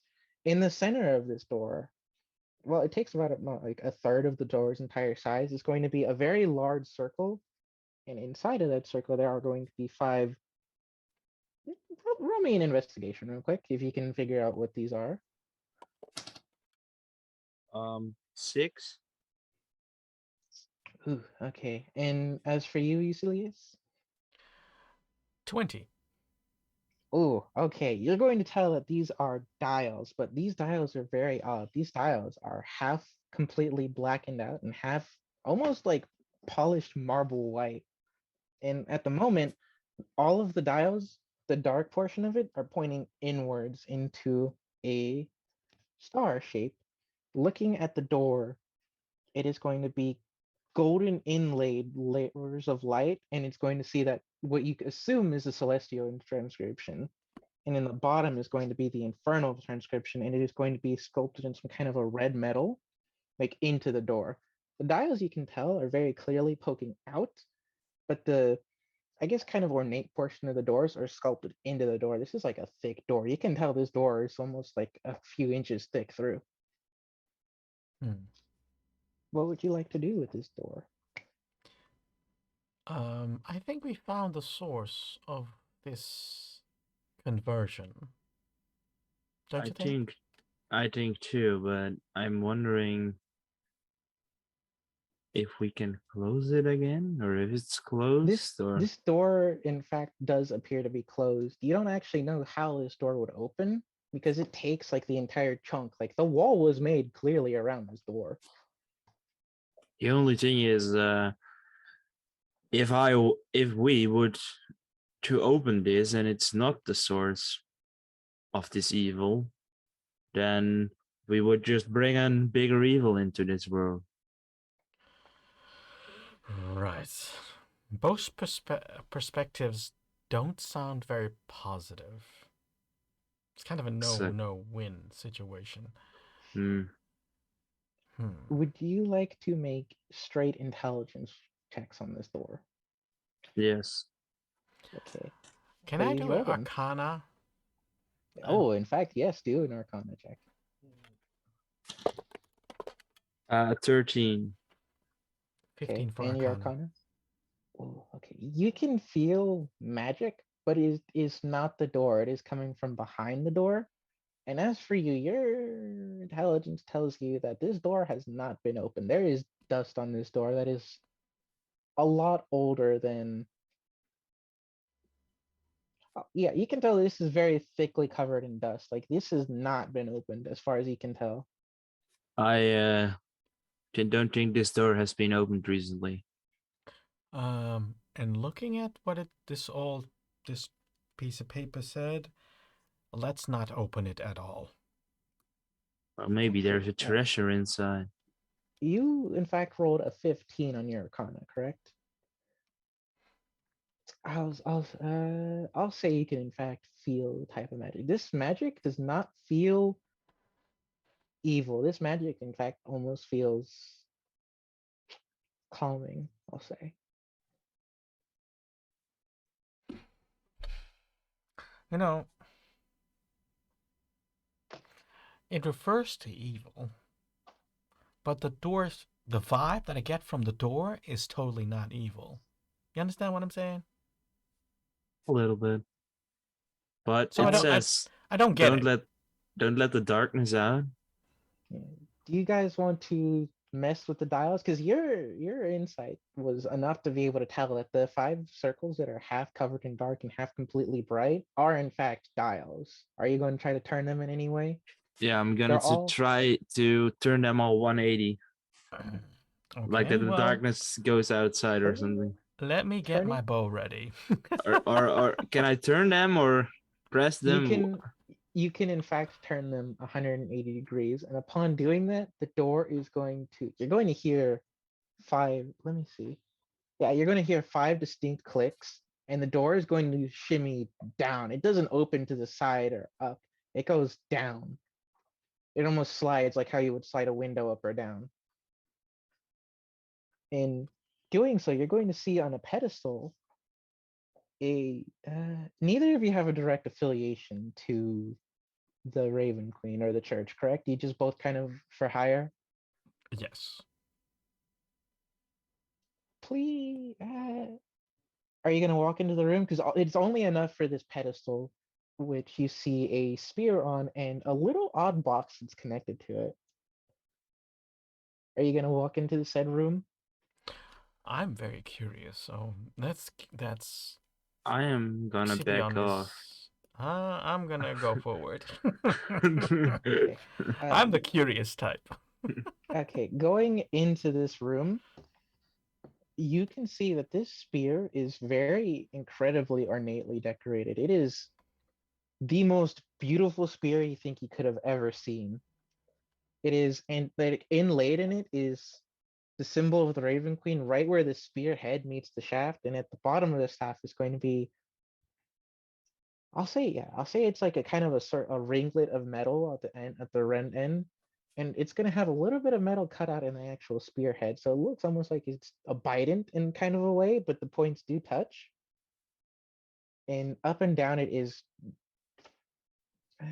up and down the spear is in fact going to be very elegantly delegated, and it almost looks like it's telling of like life and death, but you can't quite tell. There are no words, there's no language. It's just very large inscriptions on this spear, and it is connected to a box via cables that also have a switch and cables on the other end. So there are two sets of cables. One is connected to the spear, one is open.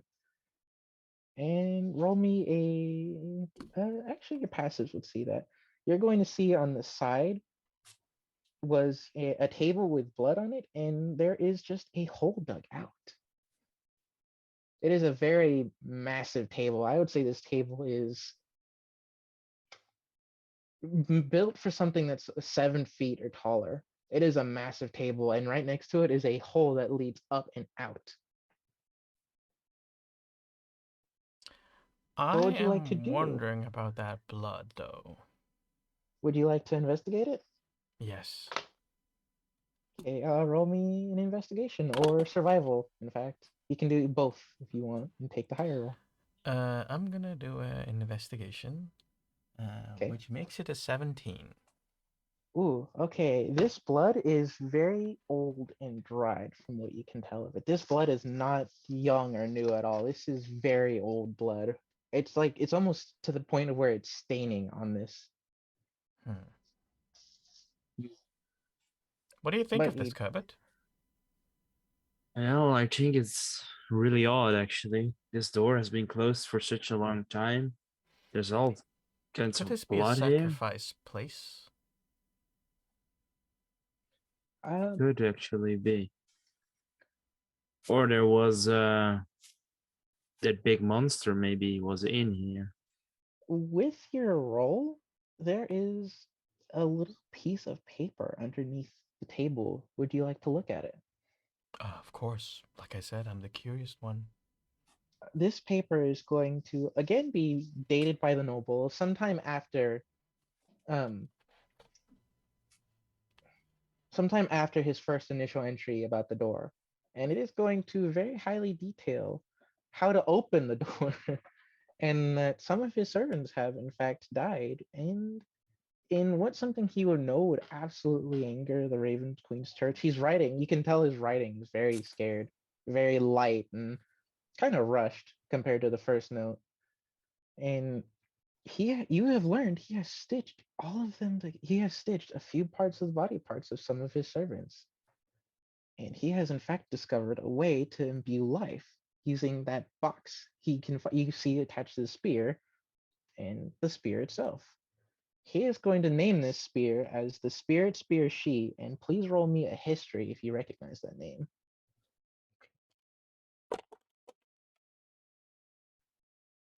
Ooh, no, that's an 11. No, 12. A And are you tree. gonna roll it? Ooh, okay. I will say the 11 is just enough for you to know that the people in the Church of the Raven Queen talk about this spear a lot. Hmm. But you don't quite know the significance or what the spear is important of, other than it is just a relic of the Church of the Raven Queen. Well, it looks like we got some sort of Frankenstein here. I don't know what Frankenstein is, but I believe what you're saying. It's a bodybuilder. Well, a literal bodybuilder. He builds body. There is a little bit more to the note. The note is going to describe that whenever he flipped the switch on the box and he initially attached the cables to himself first to see if there would be any effect, he felt a very strong surge of magic and he could understand it. It was almost like he could speak to the spear. Would you, the said box is still attached to it. Would you, in fact, like to try the same? Why would don't you be Why don't you try it, Eusebian? Maybe you can talk to the spear. No. The hell no. If I look into this note, he did some things. He did more things. And also things that probably the temple would not be happy about. I'm gonna attach the box to myself and talk to the spear. You're gonna attach to the box? Yes, and I'm gonna talk to the spear. Well, Let me Eusebian roll- has some let me roll rant some about the church not finding this all right. Please take 5 points of lightning damage. Nice. Yeah. So upon doing that, Eucelius, you're going to notice that there are sparks of pure magical and arcane capability coming from this box and from the spear. Like when you attach jumper cables to a battery, that is what it's going to look like. And it is going to absolutely leave a slight bit of like red tissue scarring on wherever he's attached it. And he will now actually know what the spear does. Instantly, in a wave of information, you're going to know this is called the Spirit Spear She, and its history is that it was in fact forged by the Raven Queen herself for the sole purpose of wiping out the undead and laying the souls to the rest. This is known by the church members as the ultimate weapon against the undead. And you now are attuned to said item. This item holds 6 charges replenished by a d6 of a long rest. You can use a charge to deal an extra 1d8 of radiant or 2d8 if used on an undead. Or you can use 3 charges to create a 15-foot cone of radiant damage requiring a DC 15 dex save, taking 5d6 on half as much save. I'm gonna hand it over to Eusebian. This is, in fact, you are attuned to this item. You know that this item would require attunement. I'm gonna give him the spear, and then I'm gonna clip the magic box to him. You're gonna do the same to him? Yeah. Eucelius, are you gonna try to dodge this? Because you can, as far as you can tell, your friend is only a little bit shocked and nothing else. He seems to be perfectly normal.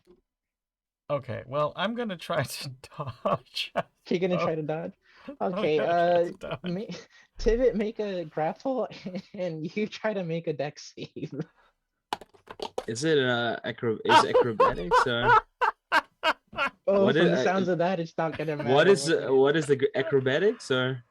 I thought grapple was just a strength, wasn't it? Yeah, this is a grapple is because it's an unarmed attack, basically. Yeah. What is mine? My unarmed strike is +2. So a 7. Ooh. And what was your resistance to it? A 6. He flips the switch, and you will also take that. You take 8 points of lightning damage, and you Eight. get the same wash of information over you. You can both now use this spear for its capabilities. Oh, crap. Sorry Why for did you have to two. do that? I was already I did. I was already I didn't. half of my condition, and you just I didn't want to use the spear. I think you're more capable of using it. That's the only reason. right. What are you guys going to do now? Are you gonna look at the hole? You can go back to the way you were. What are you gonna plan next? I want to go to Eusebian. Shall we go to the north now? Well, if you don't mind, I would like to take a short rest. Why are you tired? I have been attacked, and I've been injured a whole lot more than you have. It's just because I am way better at this than you. A trained man knows what he does. Okay. Right. So you guys are gonna take a short rest. Are you gonna try Yeah. to in any way defend your position? Because there are two entrances that you know of. There's the way back through the house, because that door is still down. That really ornate door, and there is a big like clawed through hole in the ceiling of where you guys are. Because he can tell when you walked in, it was a bit of an underground entrance.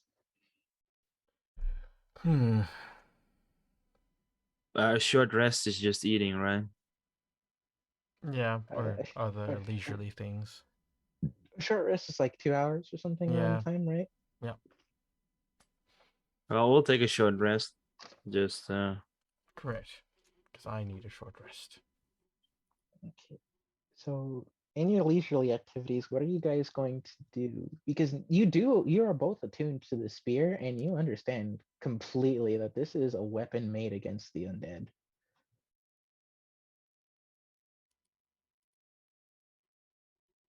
Okay. I think I took a short rest. Hey, why didn't it boost me up? It should have boosted me up. Okay. yeah, my hit dice also didn't work.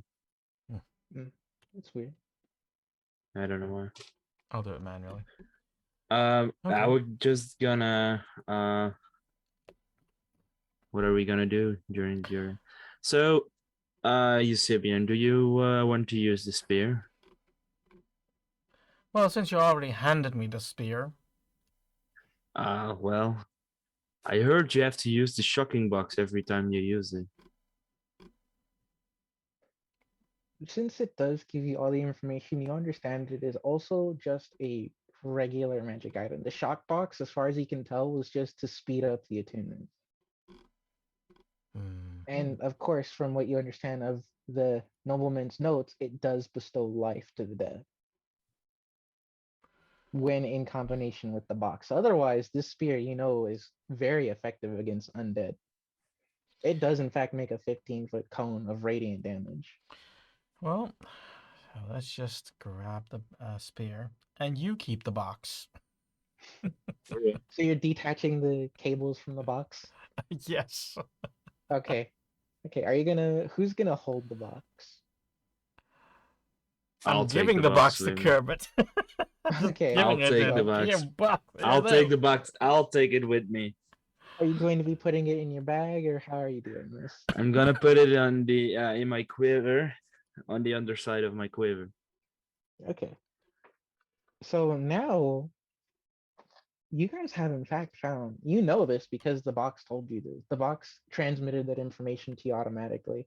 This is one of the greatest treasures of the Raven Queen Church that has ever been in existence. This spear was handmade by the Raven Queen herself.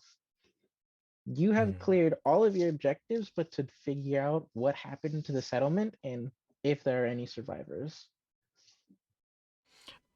It is also currently, it is high noon currently.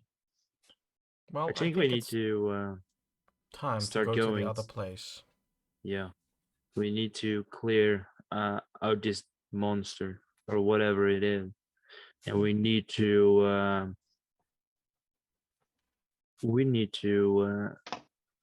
see if there's anybody alive still. I doubt it, but it's part of the mission. Oh, we saw that people ran, so you never know. You know that there are tracks. You don't know the state of those people. Those tracks No, were a that's little what I bit meant. old. Yeah, that's what I meant. Like that I saw tracks of people running. So are you gonna just straight to the settlement? Or are you gonna go back down the path into the settlement? Because remember, there was a direct, clear path. We're going straight to the settlement because I know where it is and I can move through the difficult terrain out with ease. That is going to take you approximately 3 hours. Even with your half travel, it is about 3 hours. And you have reached where do you think the settlement is? And see, you see three. Roll me perception, both of you, actually, as you're walking up on the town. 14. 14. 10. You see three buildings and one very large popped up tent and a tree in the center of the town or of the settlement. A very large tree. This tree looks larger than any of the trees you have seen from the forest. And you, Tibbet, are going to see, you're going to see the three buildings, but you do not notice the tree, but you do see the tent. Or What would you guys like to do? Are you going to enter in this area? Because you are right now on the outskirts where you can see everything. I suggest we first covertly scout. yeah, let's scout around. Scout around. So you guys are going to circle around the town Yeah, Stealthily. stealthily. Okay. Doing that, you're going to notice some of the buildings are in a state of disrepair. Not very good at the moment. Like these buildings have worn away, except for in one building is fine. It is the smallest, like actual building, because there is in fact a tent that's propped up. And you're going to notice around this town, you're going to notice around this shack, there is like barbed wire and reinforcements all around it. There is No. very clearly a path, but it is not something like a zombie could pass through, from what you can tell. Do you think I'm whispering this? Do you think there might be someone alive there? Well, it looks like it. Because why would you barricade the entrance to the town? I have no clue. I'm Hmm. gonna sneak to the house. Yeah, I'm gonna use that cloak, that Mm. mantle. Mhm. And I only have a minute or my full movement. Okay. I'm gonna just move towards that tent. The tent or Sorry, to the barbed I'll say wire. right now it's a shack. I'll say it's a shack right now. It's a pretty decently sized shack. Yeah, we're gonna look in that secured Area. shack. Yeah. Okay. Are you going to do this stealthily or are you just turning invisible? I am turning invisible, and Mhm. of course, I'm gonna do it very quietly because else I'm gonna waste my ability. Okay. I'm gonna please use roll. stealth. Please roll stealth, the both of you. Well, mine's a dirty 20. Oh, Mine man, is okay. 18. Both of you make absolutely no noise. You guys are on your toes. Your blood is pumping. You're so silent and stealthy. The only thing you guys can hear is the pumping of your own hearts, and you can in fact hear a little bit of um shuffling sounds from the other side of that door. I'll say you made it to the door so stealthily. And I want to look. I'm gonna like around the building, try to look into a window because I'm invisible anyway. I will say that you would have to need another dex roll because the barbed wire is everywhere on the outside of this Okay. building and around it. Regular Dex what? Acrobatics or just a dex save or what? I'll say acrobatics. Yeah, you're just trying to Acrobatics. maneuver your way around the Alright, barbed that makes wire. it 10. That barely makes it. You take a single point of piercing damage, Okay. and you make your way around the shack, and all the windows are boarded up on both the outside, and when you peek in, you try to look in between some of the board and whatever is piercing it up on the inside. Do you want to try to make a perception check to see if you can look inside? Yes, I'm gonna do that. I'm Roll gonna your try to perception. peek in. And unfortunately, it's only a 10. You notice that there are two figures in there, a very small figure and I'll say a decently normal size figure. I'll say around your size, but Okay. you cannot make out anything about them. The shack is very dark despite it being noon. Actually, Okay. I'll say it's very dark despite it being like around 4 o'clock. I'm gonna just try to get back to Kerbert and Mhm. Okay, another acrobatics, please, because you did move like into position. uh, that's a 9. Take another point of piercing. Kerbert, 2 individuals. More I could not see. Could just You knock.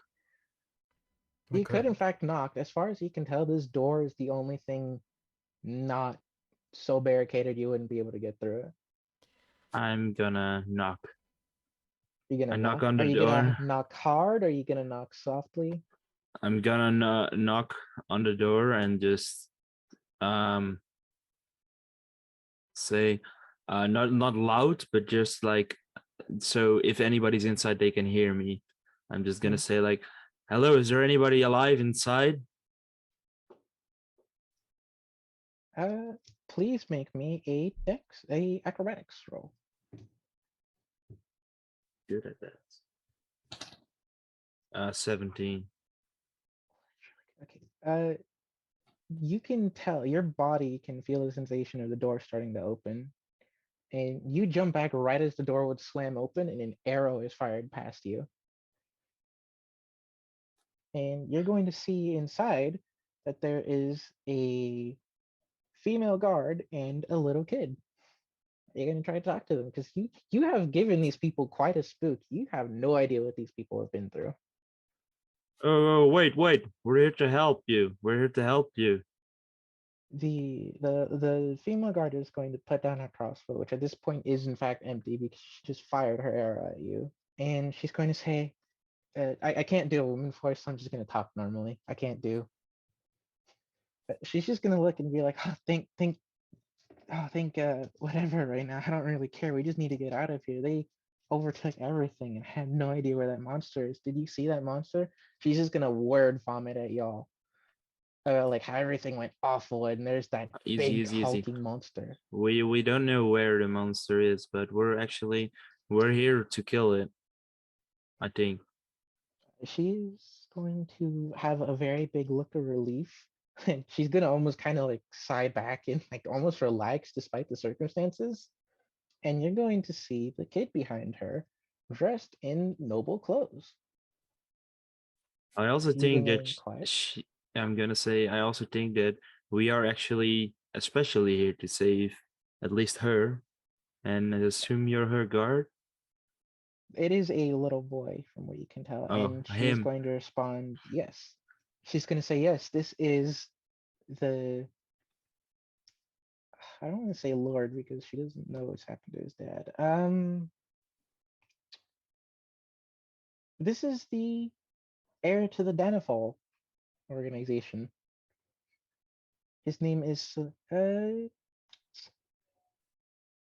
his name is going to be Chip.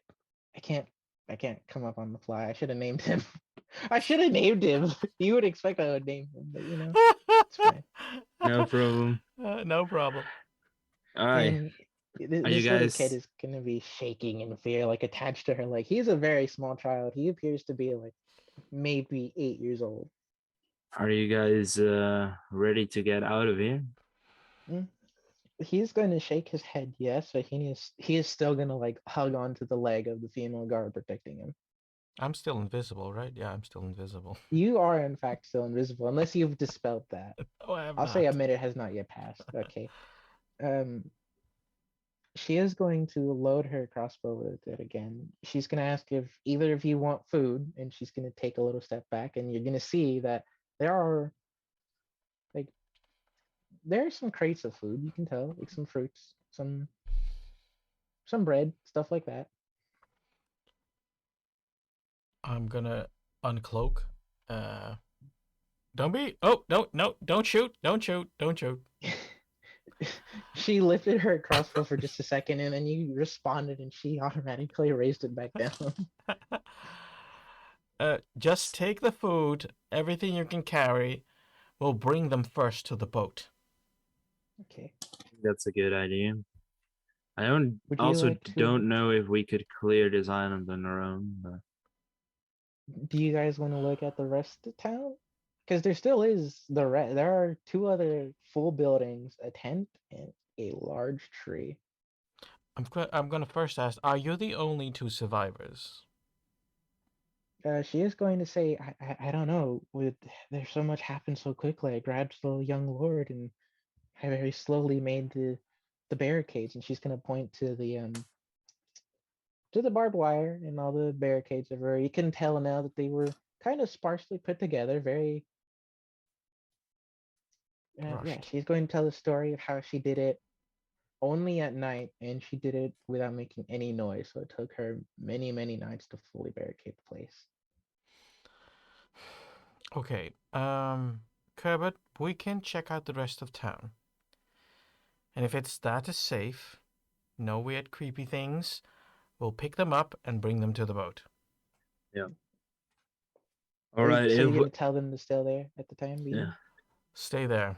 And stay here for the time being. If we don't return within 2 days, go to the beach and to the south to the beach. There will be a ship there that will take you back.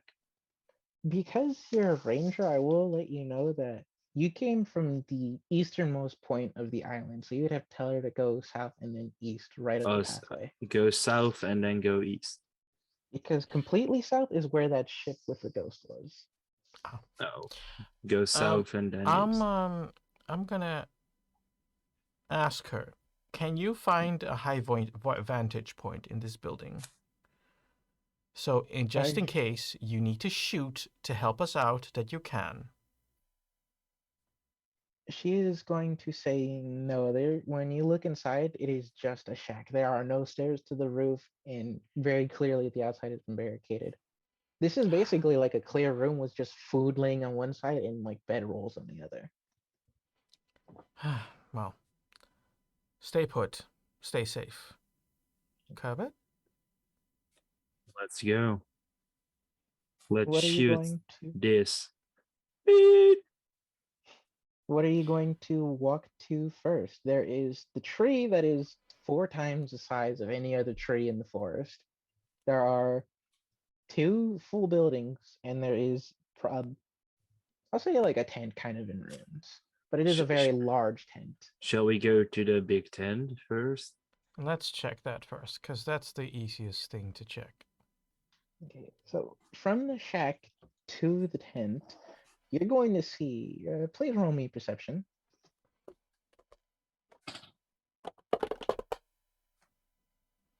10. Ooh, okay. 21. You are going to see in the side of the tree is a very beautiful halberd. Like it is sticking out of the tree as if someone tried to cut it down, like if it was an axe. And you'll see the halberd as well, but you won't see it's as beautiful. To you, it's just your mind is more focused on the area around you. I don't understand why there is a ornate halberd inside the tree, right? It was just stuck in the tree. It looks like somebody struck it like how you would strike with an axe, but because it's a halberd, it is much longer. Would you like to try to take the halberd out? Would you like to just leave it? Are you going to investigate it? I'm gonna at least. I'm first gonna take a look at it if I see any arcane sigils or whatever on top of, so that's not being hexed. And then I'm gonna take it out. So first, roll me investigation to see if you notice anything on it, on this tree, and the halberd itself. That's 11. Oh, so yeah, investigate. Yeah, 11. You don't notice anything. This tree looks normal to you. You don't see anywhere where there are any sigils or anything carved around or floating around. You just see this as a tree. You do, however, notice some of the bark is more pointed than it does to the counterparts in the forest. Hmm. Would you still like to take the halberd out? I'm gonna take the halberd out. Please roll me initiative.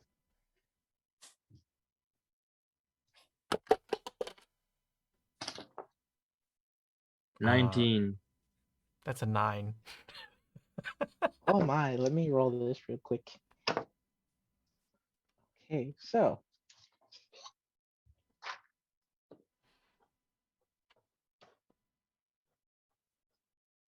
this tree is going to come out of its roots, kind of like that scene in Lord of the Rings. I don't really know how else to describe it. It is going to come out and prop itself up. And yeah, combat initiative. Go first, Tibbet. Yeah, I'm gonna shoot my arrows. But first, I use my bonus action to cast Ensnaring Strike on my.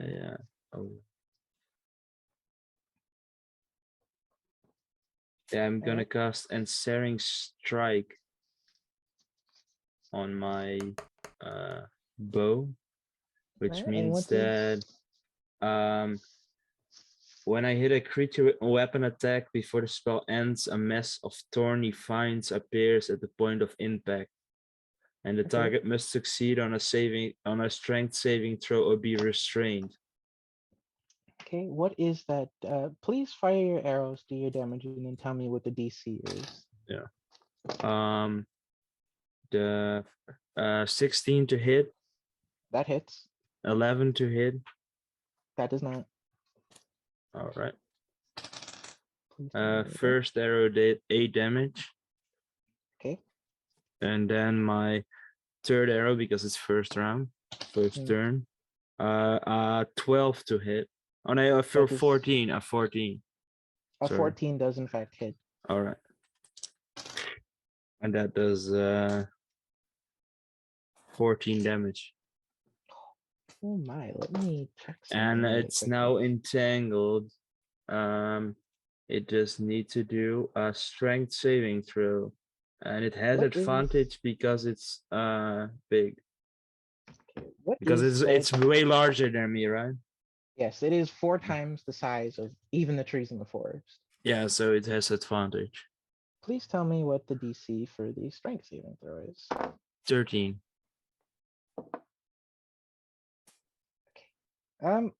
Your arrows pierce this thing, and just because it looks like a tree, you don't really know where to shoot. You just shoot one in the branch and one in the vine. You shoot one in the branches, one in the roots, and one try to like directly in the center of the tree. The one in directly in the center of the tree kind of like bounces off, or like it just doesn't pierce. The one in the roots and the one in the branches, those strike and those hit really deeply. But your ensnaring roots, they start to come up a little bit around the points of attack, and this creature struggles and breaks. You can tell this tree is not in a good state though. Amar, please, Asilius, please take your turn. Yeah, well, I'm gonna do a ray of frost towards the tree. Oh my. And the roll was 21. For damage or No, that was just trying to hit it. And the That does hit. damage, and the That hits. damage is 6. I wish he did 21 damage. Jeez. That would have been incredible. I was like, excuse me. And I You can hit it. I don't in that sense I don't get it because I can attack twice, but I think it's not not an spell or anything attack. you can do time. No. That's not a regular attack. So Uh, this is gonna technically, be. Hmm?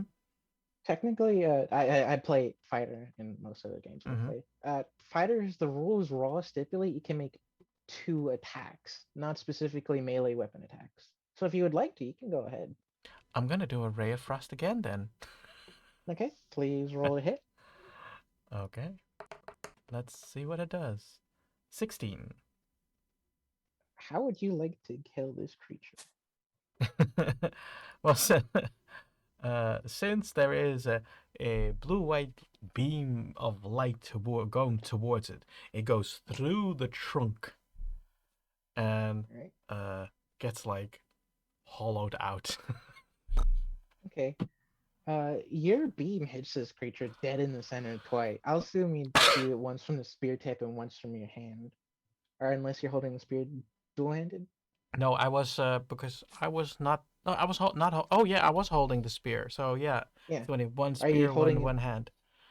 Okay, so one attack will come from the tip of your spear, and it is going to do the initial damage. And that tree looks very hurt. Your frost is, you can see it hardening on the tree and around the tree. And your second blast with your hand, because this creature is if it is within like melee distance of y'all, it goes right through it, and it's enough frost that it piles on both ends. And because it is cold and it's magic, it cracks, and the solid frozen portion of the tree in the center also cracks away with it, and this tree falls over. Oh, it's my first kill today. Doing great. I wouldn't talk just yet. Combat is not over. You guys have made a lot of noise, and let's see here. From the smaller building across where the tree is, you can see a zombie coming across wearing scale mail. And you see 2 zombies coming from the larger area, and you see 3 from the tent. Hmm. Um, Mm-hmm. whose turn is it? Not mine. Well, since let me roll a few things. Let me figure some stuff out. How many zombies were there? 6? There, 1, 2, 3. Yeah, there are 6 zombies in total that you can see in sight. Ooh, ooh. Okay. Oh man, that's good and bad at the same time. Let me write some stuff. I will give you guys the opportunity to re-roll your initiatives if you would like. It's not much better. You can choose to keep that roll or choose to have the roll that you already have. I'll just have the same roll. Me too. Mhm. I'll stay on the same place because I rolled one lower. All right. Green's one.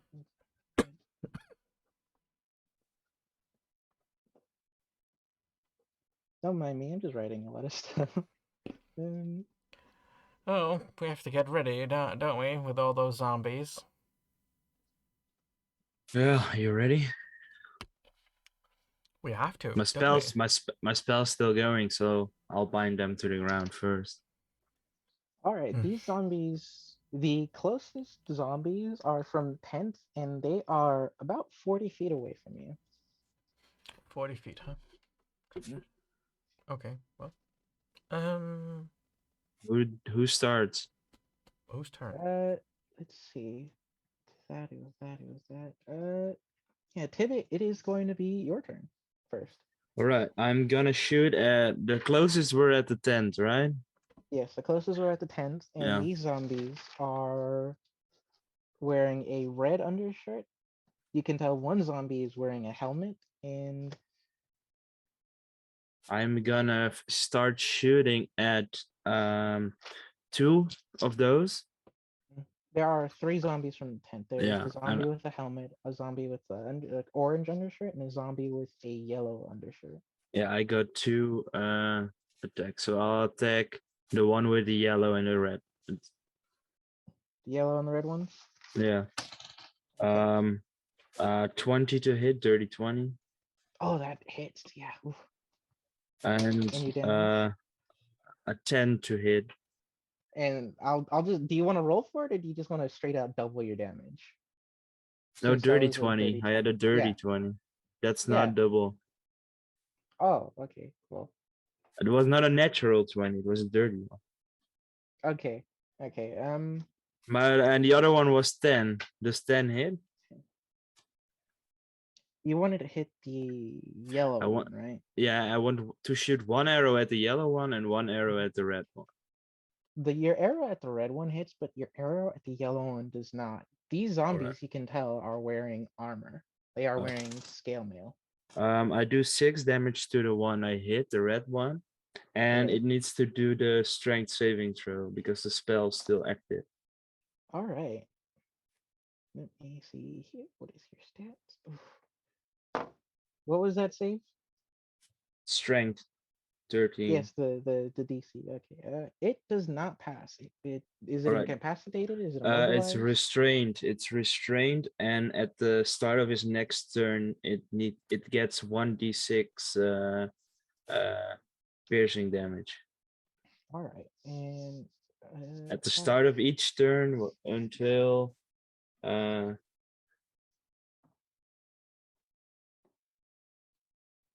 until it's freed by making a strength check. all right then. Amaru, what would you like to do? It is now your turn. Are you guys gonna coordinate at all? Are you gonna try to talk? Because you can definitely talk. I think we work more instinctively. So I'm gonna I'm just gonna I'm gonna Because remember, probably you're turn holding a around spear and now. I'm gonna shoot because there were also a couple that come from the building, right? There were two other buildings. There was one across from you, directly across, and there's one more to the northwest of y'all. All right, The the one direct closest. across from us. Okay, there is a single zombie from that wearing green. Okay, I'm gonna grab my longbow and attack So you're gonna it. switch out with your spear. Yes. Okay, roll me in acrobatics to see how well you switch out your weapons. Acrobatics. That is a 21. You quick draw this. You put that spear on your back, and it is just instinctively, and you draw your bow. Now, please make your attack on the zombie in green. Okay. And of course, do two attacks. So, and one is a natural 20, making it Oh, 26, and that the other in one fact is an hits. 11.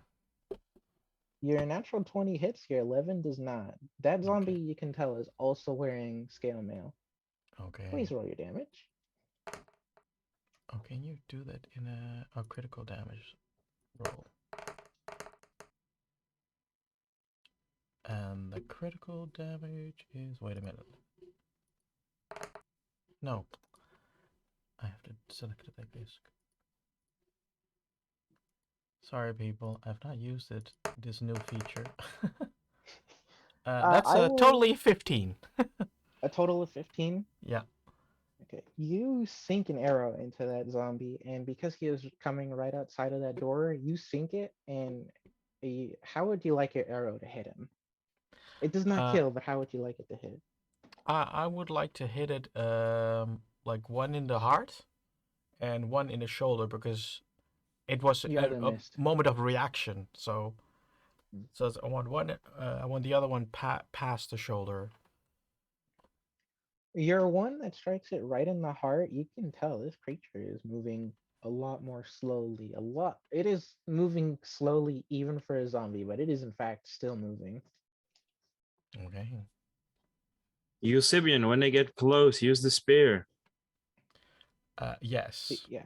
You both do in fact know the properties of the spear, so you might be able to quite just wipe them out if they all get in range. It is in fact a 15-foot cone on that spear. That's true. Okay. This zombie is going to dash across to you guys, and it is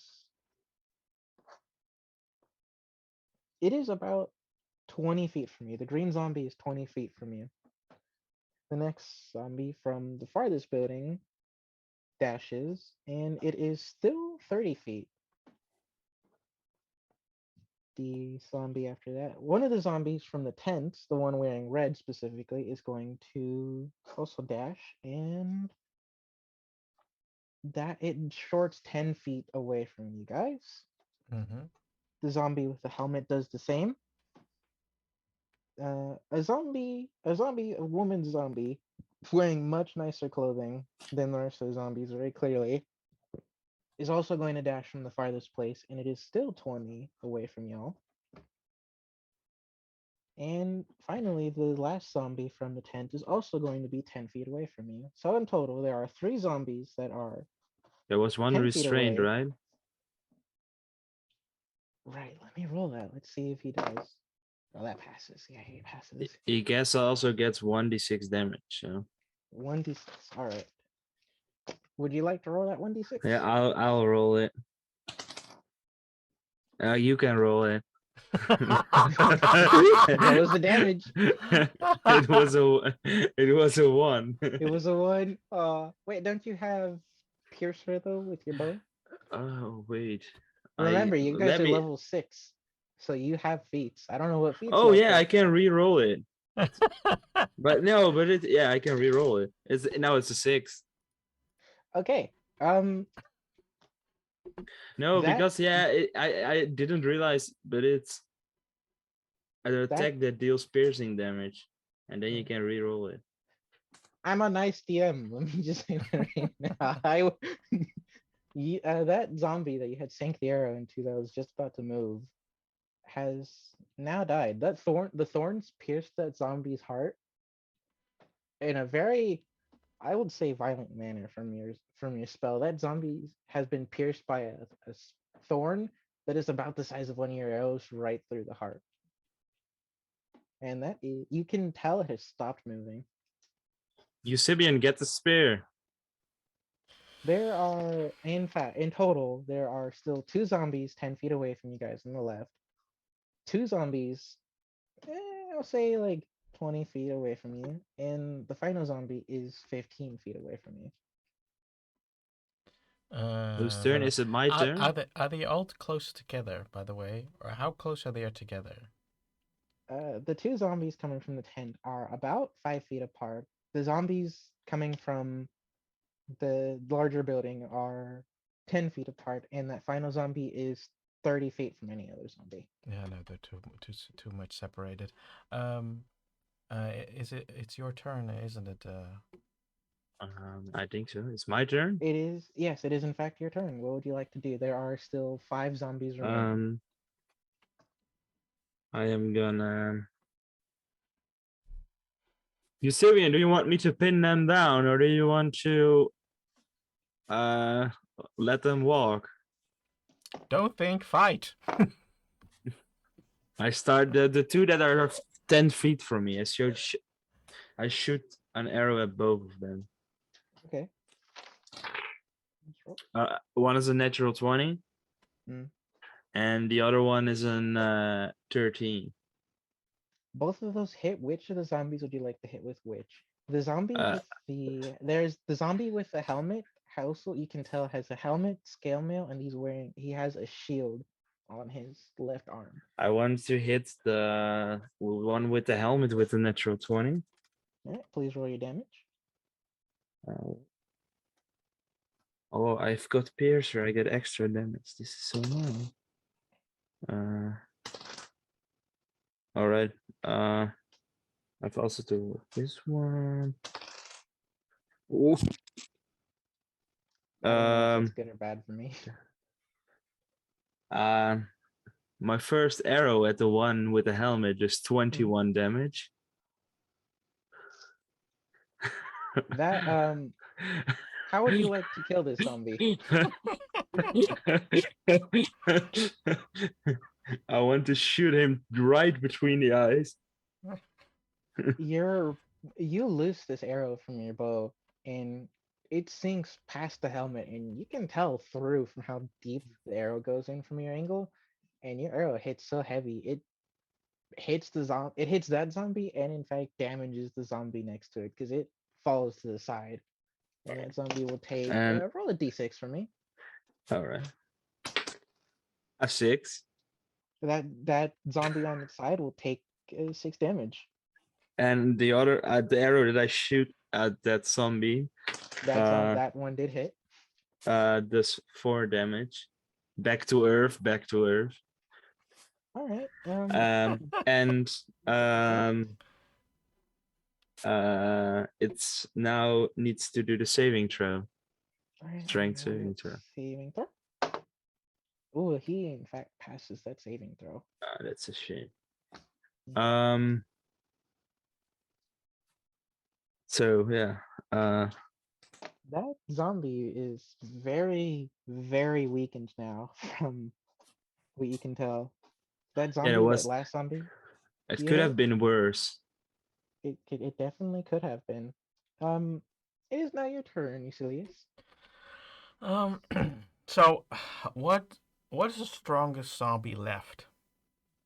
What could I assess as that's the strongest one? Your assessments would lead you. What's your passive? 14. Your assessments would lead you to believe that the zombie that is still the biggest threat overall would be the female zombie in the nicer clothing. She is about 20 feet away from you guys. Okay. Well then I'm gonna use the spear. So I'm gonna switch weapons again. Do I have to roll for that? Yes. Roll another acrobatics. Oh no. Oh, yeah, a 5. I will say you drop. You try to rummage around in your bag trying to swap it out with the spear, but you do not feel your bow. Okay.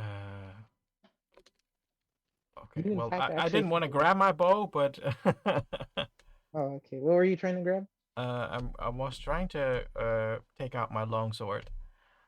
And then you were trying to take out your longsword, and you feel like what was the hilt, but what it is the sugar cane that you had picked up earlier. You still have the Okay. spear in your hand, Crap. and you crap. don't have a sugar cane in the other. So instead, I'm gonna do a ray of frost out of panic. Okay. That zombie is 20 feet away. Does that reach? I don't Oh know the yeah, range of it. a ray of frost is 60 feet. So Okay, please roll to hit. Are you casting it through the sugar cane? yeah, I'm gonna. It's gonna be it's gonna be Thinking only it's the spear. 11 Oh, 11 to hit or for damage? to hit. That does in fact hit. Please roll your damage. Oh, great.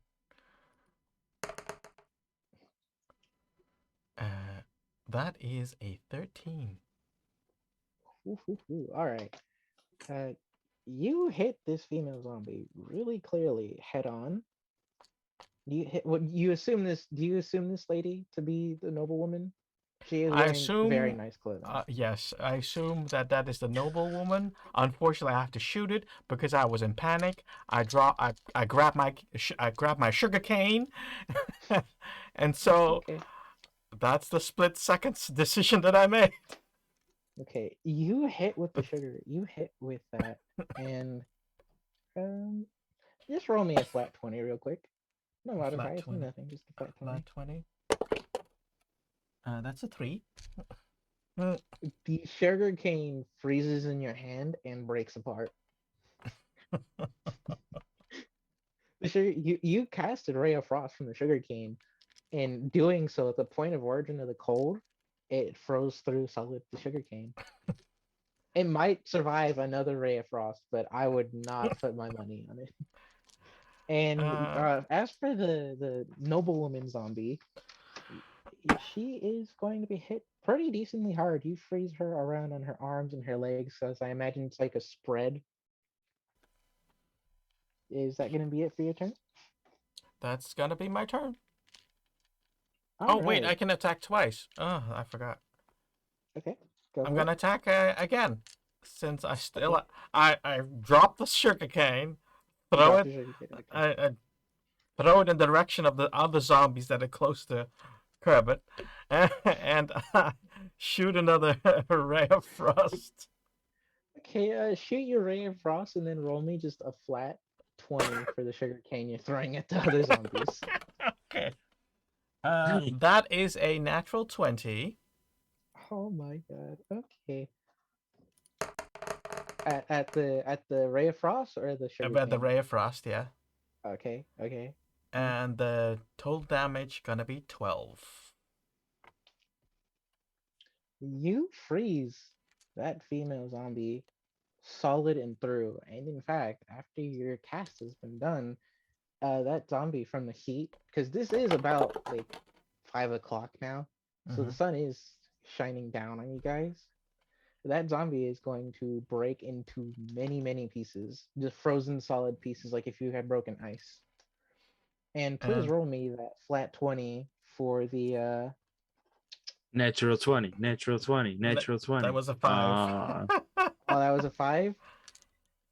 Wow, that does not hit. You throw the sugar cane at that last zombie on your left, and it does not do anything. It just it flies right past it. Such a shame. That's my turn. All right. The next zombie that moves closer is going to be the one that's coming from straight across that you had done a good bit of damage earlier. And now that you're looking at him, you can tell he's holding a longsword in one of his hands. And he's going to come up to. Let me see. Oh, he's going to come up to you, Eucilius. And does. Oh, does a 20 hit?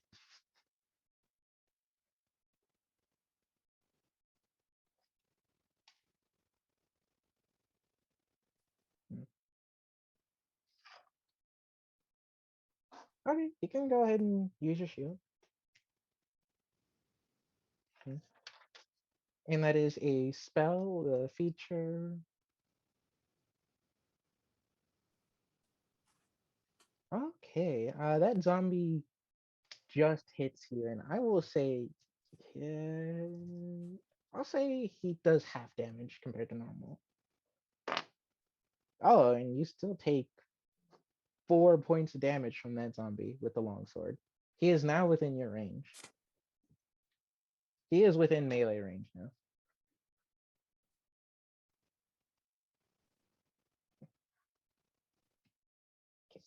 And the next zombie is going to be the zombie that was from the furthest building that was 20 feet away. That one is going to dash. And now that it's closer, you guys can see that there are some arrows sticking out of that zombie.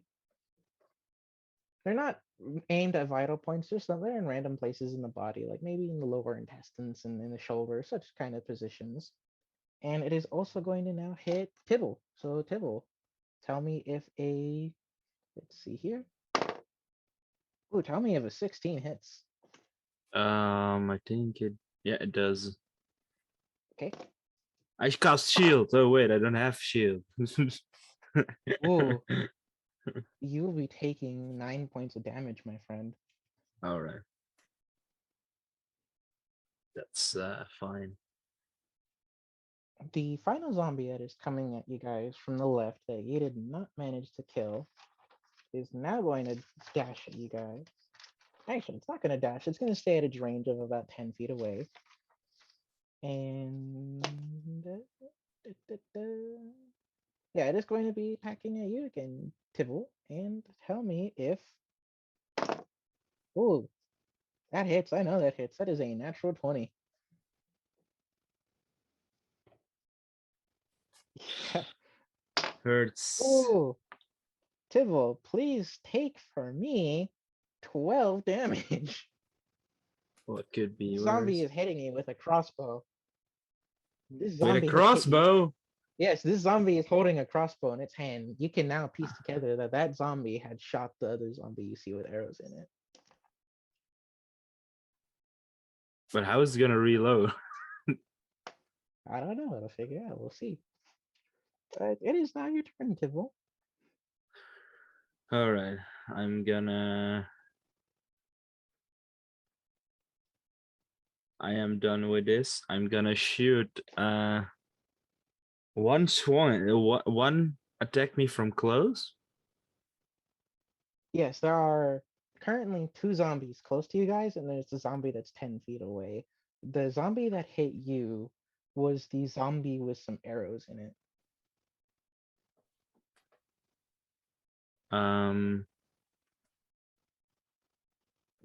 I'll.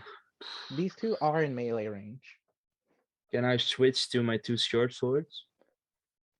Please roll me in acrobatics. 22. You in fact switch. You throw your bow in your bag and you pull out both swords. You can now use both swords, but you cannot take your bonus action. How does it again work when you have short swords with light property? How does dual wielding work? Dual wielding works in that you make an attack and you can attack with the other sword, but it'll be as a D4 rather than the normal damage. All right. Then But I'll. both swords attack. You hit with both and they only count as one attack, but the trade-off is that the other sword only does a D4. All right, then I'll do that. I'll do my 2 attacks with both swords. 13. Okay, what zombies are you trying to hit? There's the zombie that has arrows in it, the zombie with a green shirt, and then there's the zombie that is 10 feet away from you. The zombie with the arrows. Okay. A 13 does hit. So that's my first attack with. Is it with both? Yes, you hit Short with, sword. yes, you hit with the regular dice for the short sword, and then the next attack is a D4. 4 damage. With her. And now I roll for the second attack. Okay, roll your second attack. That's the same, so it's a 13 again. That hits. And that's also 4 damage. Yeah, now I have my, because I can attack twice, so now I can attack again, right? Yes, you've taken both of your attacks. Yeah, but I have the same as a fighter. I can attack twice. That Our was action. that was your double attack. I The way but I that can. works, the way But that I'm saying but that it's works is the same like if I use my bow, I can shoot 2 arrows because I can do 2 attack yes, rounds. yes, you hit with both of your swords already. Yeah, but Oh, hold on, Yes. I think I understand. Was your first the way that I'm rolling it is that when you attack with your dual weapons, that counts as one whole attack. So did you hit with both swords, the oh D6 and the D4? That counts as yeah. one whole attack. Okay. All right, then I have another whole attack because Okay. I can attack. I can attack twice on my turn. Okay, go for it. Go for it.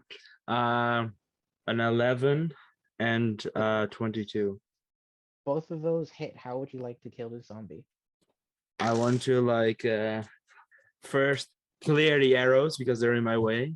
So I just slash through the arrows, and then Okay. I just stab both my short sword just in his head, and pull them out and let him drop dead on the ground. He drops down. You have absolutely cleaved your way through the zombie.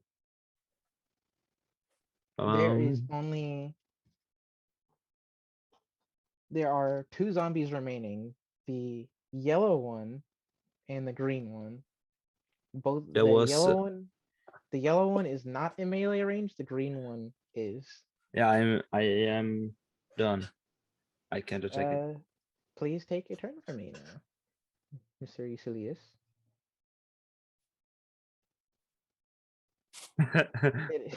It is your turn now.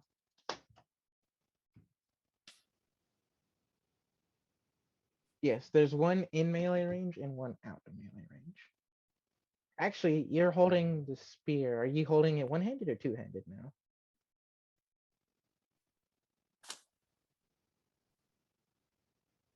Both are within range because you're holding the spear two-handed. Both are in melee range. Okay, the closer one is the zombie in green. Please roll to hit.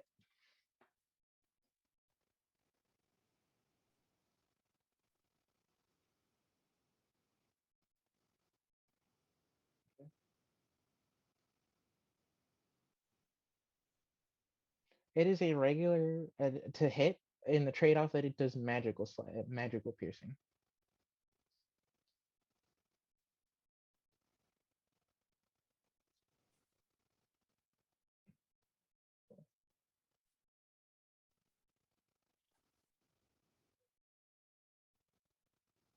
That in fact hits. Both of those hit, and please roll me your damages.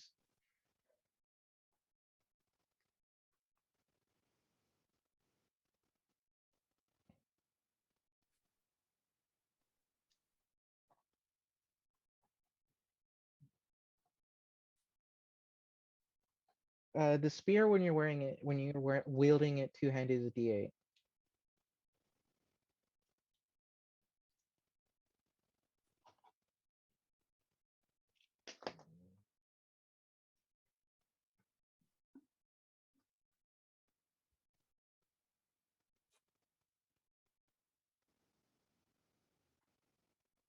That in fact kills that zombie, and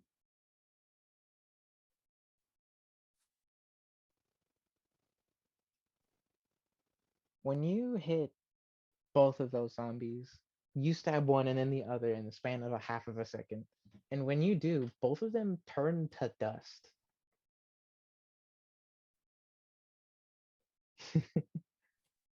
They're finally Oh, gone.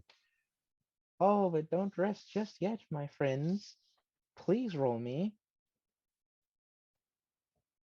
perception.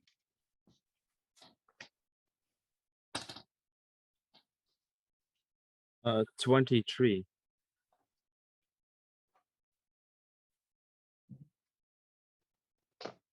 Would you like to happen to keep your initiative? Yeah. Okay. Oh shit. Okay. Behind both of you, you hear the woman from the shack scream, and behind both of you, you are going to see within range a flesh golem. This flesh golem is going to absolutely tower over you. It looks like if you had suspected it was from that table from earlier, it looks like you would have barely fit on that nearly 8-foot table. And the golem is going to go first. Let's see here.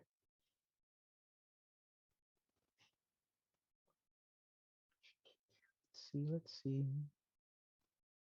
What did I say? All of that stuff was going to be. Ooh, it was going to be that and that. Okay.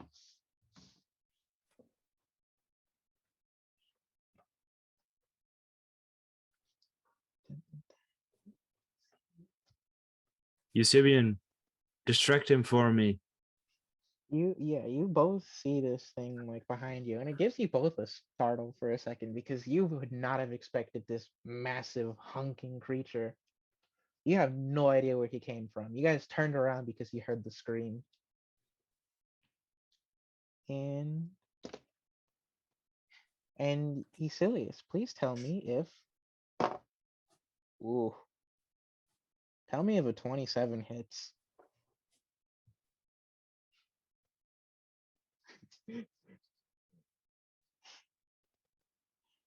Yeah, okay. That is going to hit you for ooh, okay, let's see here. 9 damage. Mm-hmm. Mm-hmm. And now it's going to hit you, Tibble. And tell me if ooh, tell me if an 18 hits. Hits. Okay, you are going to take. Okay, let's see here. What is this? Ooh, yeah, okay.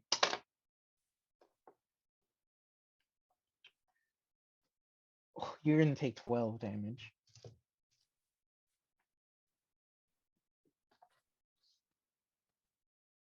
You are down currently? Because it's hitting. Okay. It is your turn, Tibble. You now see this hulking, massive thing behind you, and it has just slammed both you and your friend. I repeat myself. Eusebian, distract him, and I put a first, and I cast second level cure wounds on him. You're gonna cast second level cure wounds on Eusebian? Yeah. Okay. Yeah, please roll your heal. 9 health.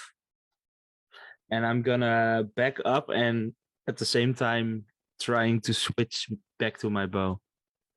Okay, please roll me your acrobatics. 22.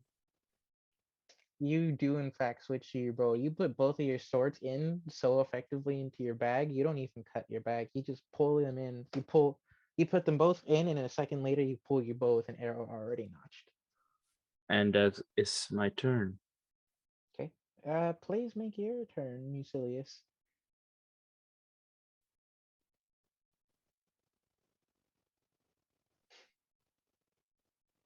Okay.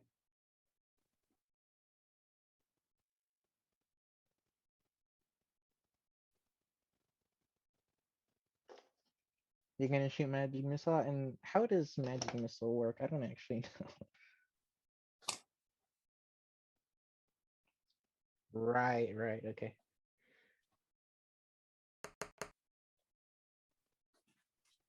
How much damage is he taking? One of the best spells there is. It always hits. Mhm.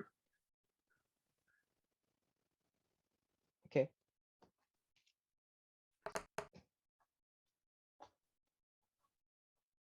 Mhm.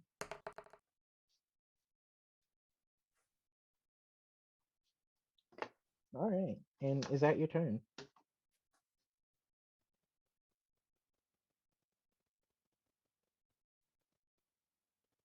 Okay, go ahead. Yeah. Go ahead, please roll to hit. Ooh, okay.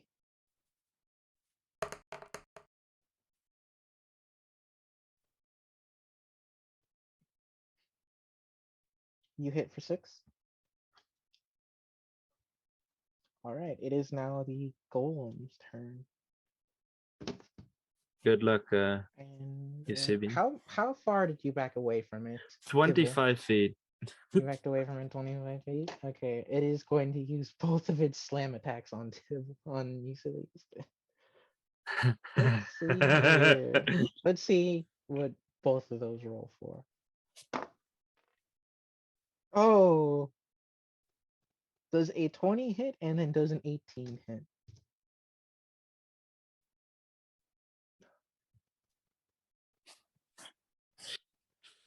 Okay. Keep strong. Oh, you heavily lucked out. He did 6 damage there on that first attack. And let's see if your luck upholds. Oh, I don't think it does. Oh my, okay. And he does 18 on that second attack.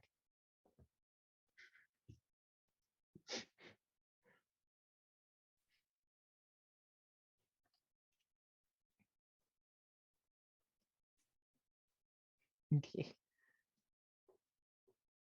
Okay, and that's gonna be the end of its turn. Tibble, please make your turn. I'm casting Ensnaring Strike again Okay. on my bow. Mm. And I am gonna shoot at the big bad boy twice. Okay. Attack it twice. 13 to hit That hits. and 27. Oh, those both hit. Is that 27 a natural 20? No, unfortunately not. I haven't Okay. thrown one natural 20 yet. But, What are the damages, please? 11 damage Okay. and 7 damage.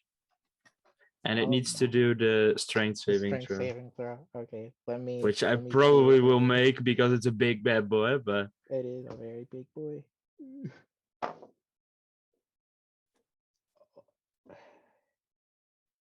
Does a 16 escape that saving throw? I wish I could say no, but it does. It does. It Okay. escapes. You use that, and your arrows pierce into this creature, and And with I'm that gonna burst, also gonna move 25 feet back. You're gonna move another 25 feet. You're just Yeah. almost completely abandoning Eucilius. No, no, 'Cause no. I'm just you're gonna now move 50 farther. feet. I'm 50 feet away. I know, Yeah, you're 50 but the feet range away of from my your friend. the range of my longbow is 150 feet before I get a disadvantage. Oh, I understand that. I'm just asking if you want to really back away from your friend. Well, I Because you are now almost as far from that flesh golem as the zombies were from you when you first started this turn. yeah, but I'm gonna stay about here unless he comes for me. Then Okay, let's see.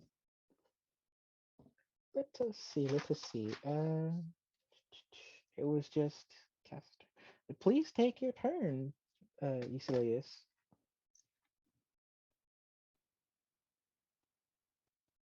Okay.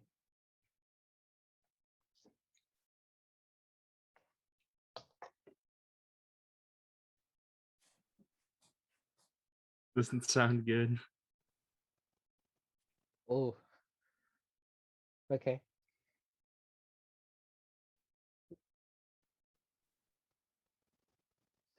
You're gonna run from this creature out of its melee range?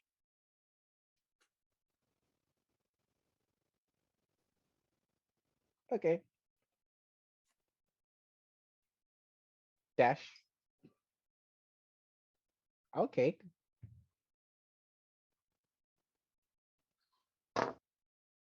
Oh, he does. He barely does not make that. Please use your breath weapon.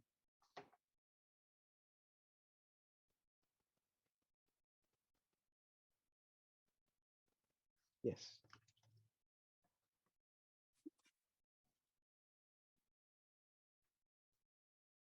That's a lot of damage. That is a lot of damage. Don't worry. 12 points of damage. Oh, it does. That's fire damage? Okay, that is very fortunately lucky for you. Is that going to be the end of your turn?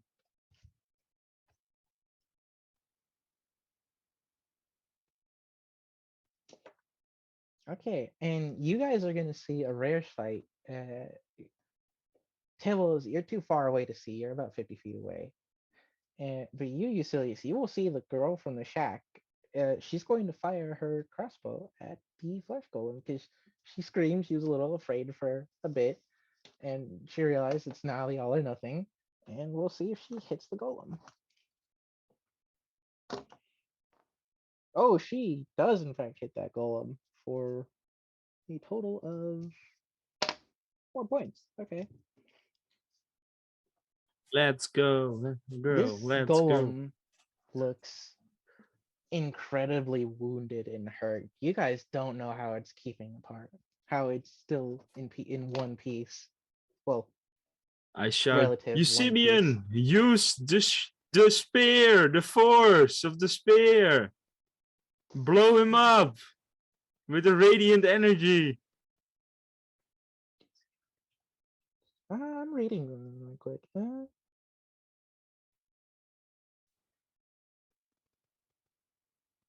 Oh. Oh no. This golem, after receiving so much damage and it now finally being able to move again, goes berserk.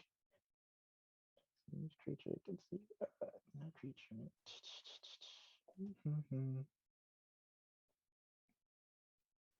Oh man, yeah, it is going to go. Yeah, it's gonna hit you both times, Eucilius. I'm so sorry. I was already Oh. wondering.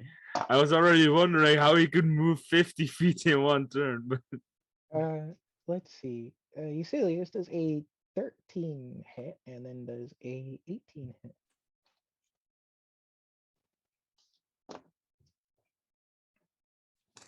And you will be taking. Ooh.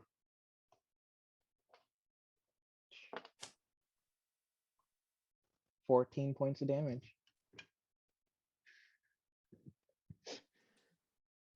are Actually, you hold up on. or are you down? You used fire on it with your breath weapon, correct? Let me try it again. We'll see if you're unlucky. Ooh, you look out. Only one of the attacks hit you because this golem is berserk. It is not under. It is. It's almost like a sensory overload. This thing is not understanding what to do because it's on fire and it's going berserk. Only one attack hits you. It was still an 18, and instead the damage is going to be 8.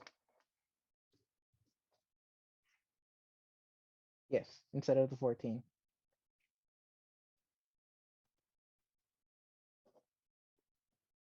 You all right, Eusebius?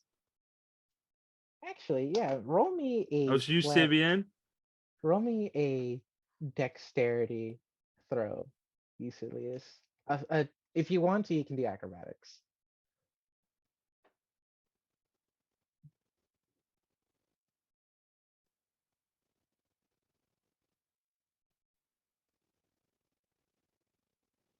Yeah. Oh, you are going to take when this thing slams into you, some of the fire that you used on your breath weapon, it also starts to flame on you, and you will take 4 points of fire damage. You're resistant, right? Yeah, I think so. Dragonborn are resistant to their breath weapons, They are so they you'd are only take resistant. 2. I think. Yeah, you're resistant to whatever your breath weapon is. So you take 2 fire damage, but you are in fact on fire.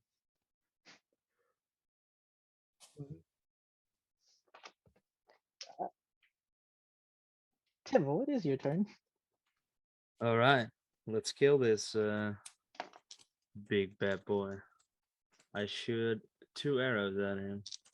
Okay, roll your hits. 20. A dirty 20 Mm, and a bad. 13. The 20 hits, but the 13 does not. This creature, while going berserk, has. It's almost like its muscle mass has expanded, but you're so far away, you can't quite tell. Your 20 hits, please roll a damage on that. 9 damage, and it Okay. needs to do a strength saving throw. It passes that saving throw with a dirty 20. This creature, How far away is it very from me? curious. It is 50. It's 50 feet from me. Yeah, it's only been attacking. All right, then I'm going to stay where I am. Okay, and it is your turn, please, Eucilius. How are you going to respond? You do have that spear that's specifically for the undead.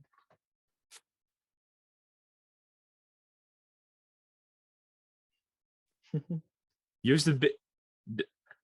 Eusebian, use the big boom. You know the radius.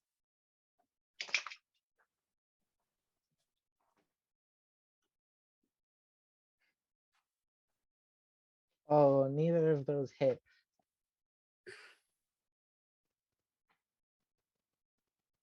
Oh, that does not hit.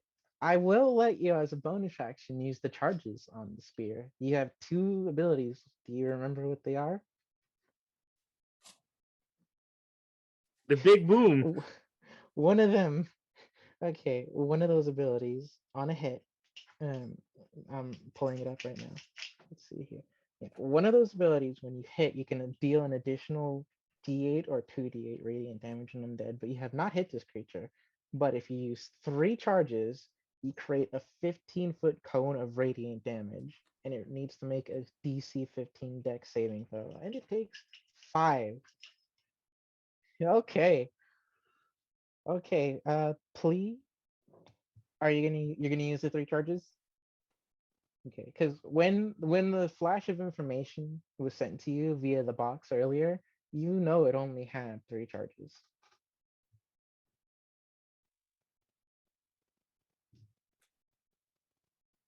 Yeah.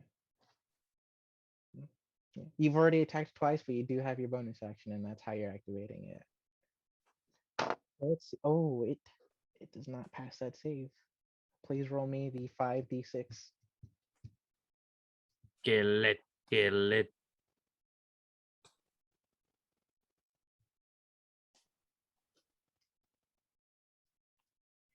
I'm on both legs.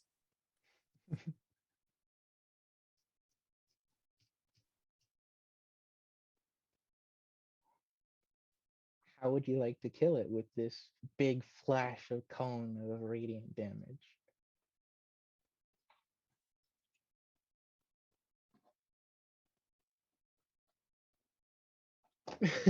Okay. Please roll me strength, just flat strength. Yeah.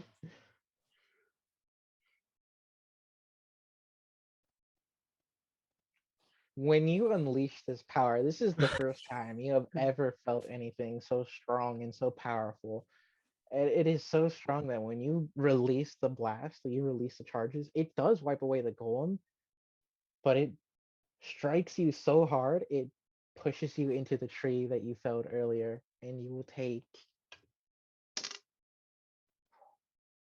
6 piercing damage from the tree's roots.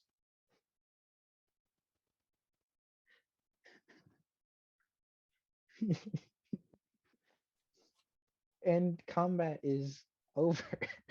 I walk to Eusebian and I cast a cure wounds. Second level. I think he needs that. I give him 11. I give him 12 health. Um, it is now. It is nearing sundown after all of this. What would you guys like to do? There's still the kid and the guard in the shack. I which is the think only we real- should. I think we should bring them to the boat and maybe call in a bigger squad to clear up the mess here. You can always talk to her and see if she knows how many people were on here. Because presumably she was here with them. She does not wear anything of the Raven Queen.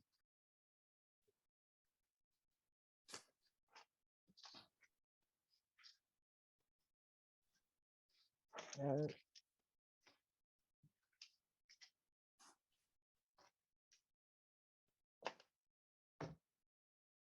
Well, we can make it to the She- boat, right?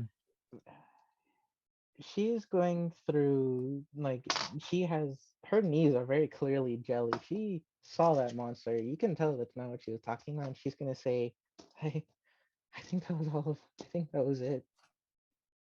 And she's just gonna collapse to her knees because she's terrified of that creature. She understands that it's turned to dust, but she is still mortally terrified.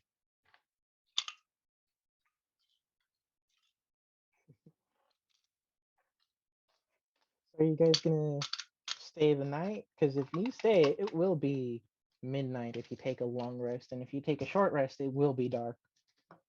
We're just gonna go to the boat. I think You're just we gonna- can sleep on the boat.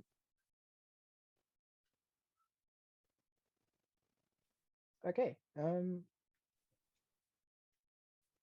Yeah, you guys make it to the boat, and when please roll me dex, both of you, to see if you can climb on the boat, because they have backed away. They were starting to leave because it is now sundown. They were only told for a few hours.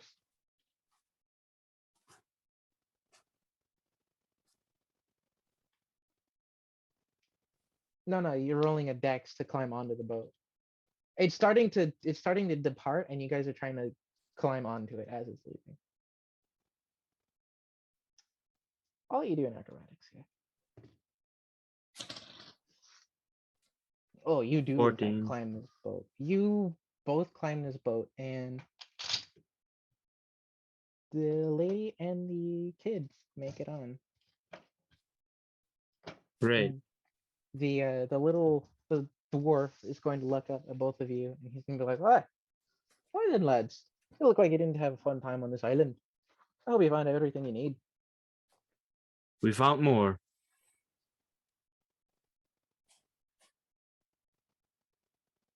What? Huh. I wonder if I'll get more rate then. And he's gonna he's a very old dwarf. Like he has white hairs and all, and his beard is quite long. His beard is longer than he is tall, and you can tell he's trying to make a gesture with like raising his eyebrows, but they're so hairy, it doesn't make any difference.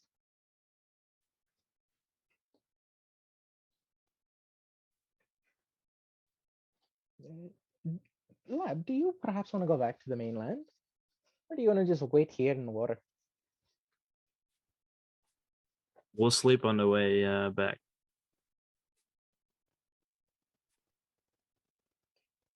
He's gonna mention over to his orc worker and he's gonna start like raising the anchor and they're gonna start bringing up the sails. And are you guys gonna take the kid and the lady down with you? Because remember, that room was only big enough for 3 people. Well, a dwarf and a child together, 1 people. You know what? Normally the book says dwarfs are medium size. I'll let that be small. Yeah, so you guys go down. Are you gonna talk any to her before you go to sleep? No, I'm not. I'm just gonna sit in the corner and sleep. Is it gonna be the same for you, Osilius? Yes, I'm gonna just take a sleep because I am in pain and I don't like water. But in this case, I'll take the water over that island. You guys get the effects of a long rest and you're back land. And upon waking up, she's gonna the female guard is going to wake you up, Basilius, and she's gonna tell you that whatever happened on that island, it massacred everyone. Nobody survived that. She and the kid were the only people who made it. And that's because that little shack they were in was their supply closet. I'm so sorry. I really am. And yeah, you guys made it out with I think somewhere around 12 gold. Is Great. that allowed? You guys made it out with 12 gold. You discovered somewhat of what happened on this island. You know somehow that people started turning to zombies, and you have successfully saved the only survivors. And not only that, you also have one of the greatest artifacts of the Raven Queen. And That is a lot of money. and with that, the one shot is over. You guys have successfully completed everything. Yeah. Thank you, Sai, for GMing Thank you. today. Yeah. Thank you very much. Yeah. How did you guys think? I tried to balance that, but Oh, you did good. You did good. Uh, Yeah, you did good. You gave us the assignment to make strong characters, and we both had strong characters, Yeah. so that was good. if you guys had made anything weaker, I don't know if you guys would have survived. No, I was already on the edge of dying, so Yeah. I still have So close to 19 dying. health.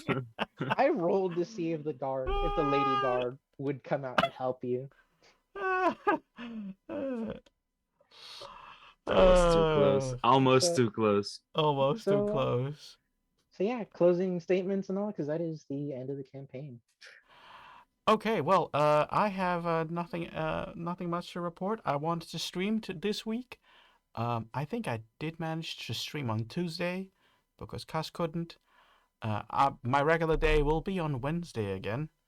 I hope I will be able to stream this week because work life is busy this period. So there is a chance that I won't be able to stream, at least not on the regular times. And if I stream on a strange moment in time.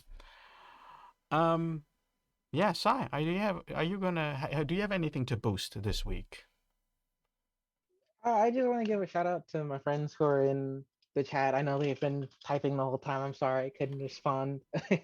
So yeah, thanks guys. Thanks for joining. That's how I would DM. And please just follow us on the Discord. Follow us here.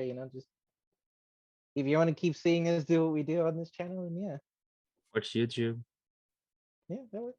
Nation of Dice on YouTube. That's true. Cass? Well, I have news because I'm gonna move to a bigger to an apartment from where I now live in like a studio, like a 1-room apartment. I'm gonna live in a 3-room apartment together with a friend. So, but unfortunately, that also means that I don't have a lot of time to stream because also tomorrow I'm starting an internship. Oh. Good luck, man. So Yeah, good luck. Good I luck. have busy weeks ahead. But Yeah, so yeah. well, Sai, keep Oh, I already have a raid. I already have a raid. Oh, you have a raid finished. I'm like, Kyle Yeah, normally does that, but he's not here, so I already was looking for Oh, one. great. Well, then it leaves up to thank you, Sai, for playing today as a DM in the chair of DM. Yeah, for me as a player, it's always nice to just to switch around. Are we ready to raid, or do we need It's to talk a starting little bit in longer? in 5 seconds. It's gonna start. 4, Okay, 3. well. See you guys. Bye.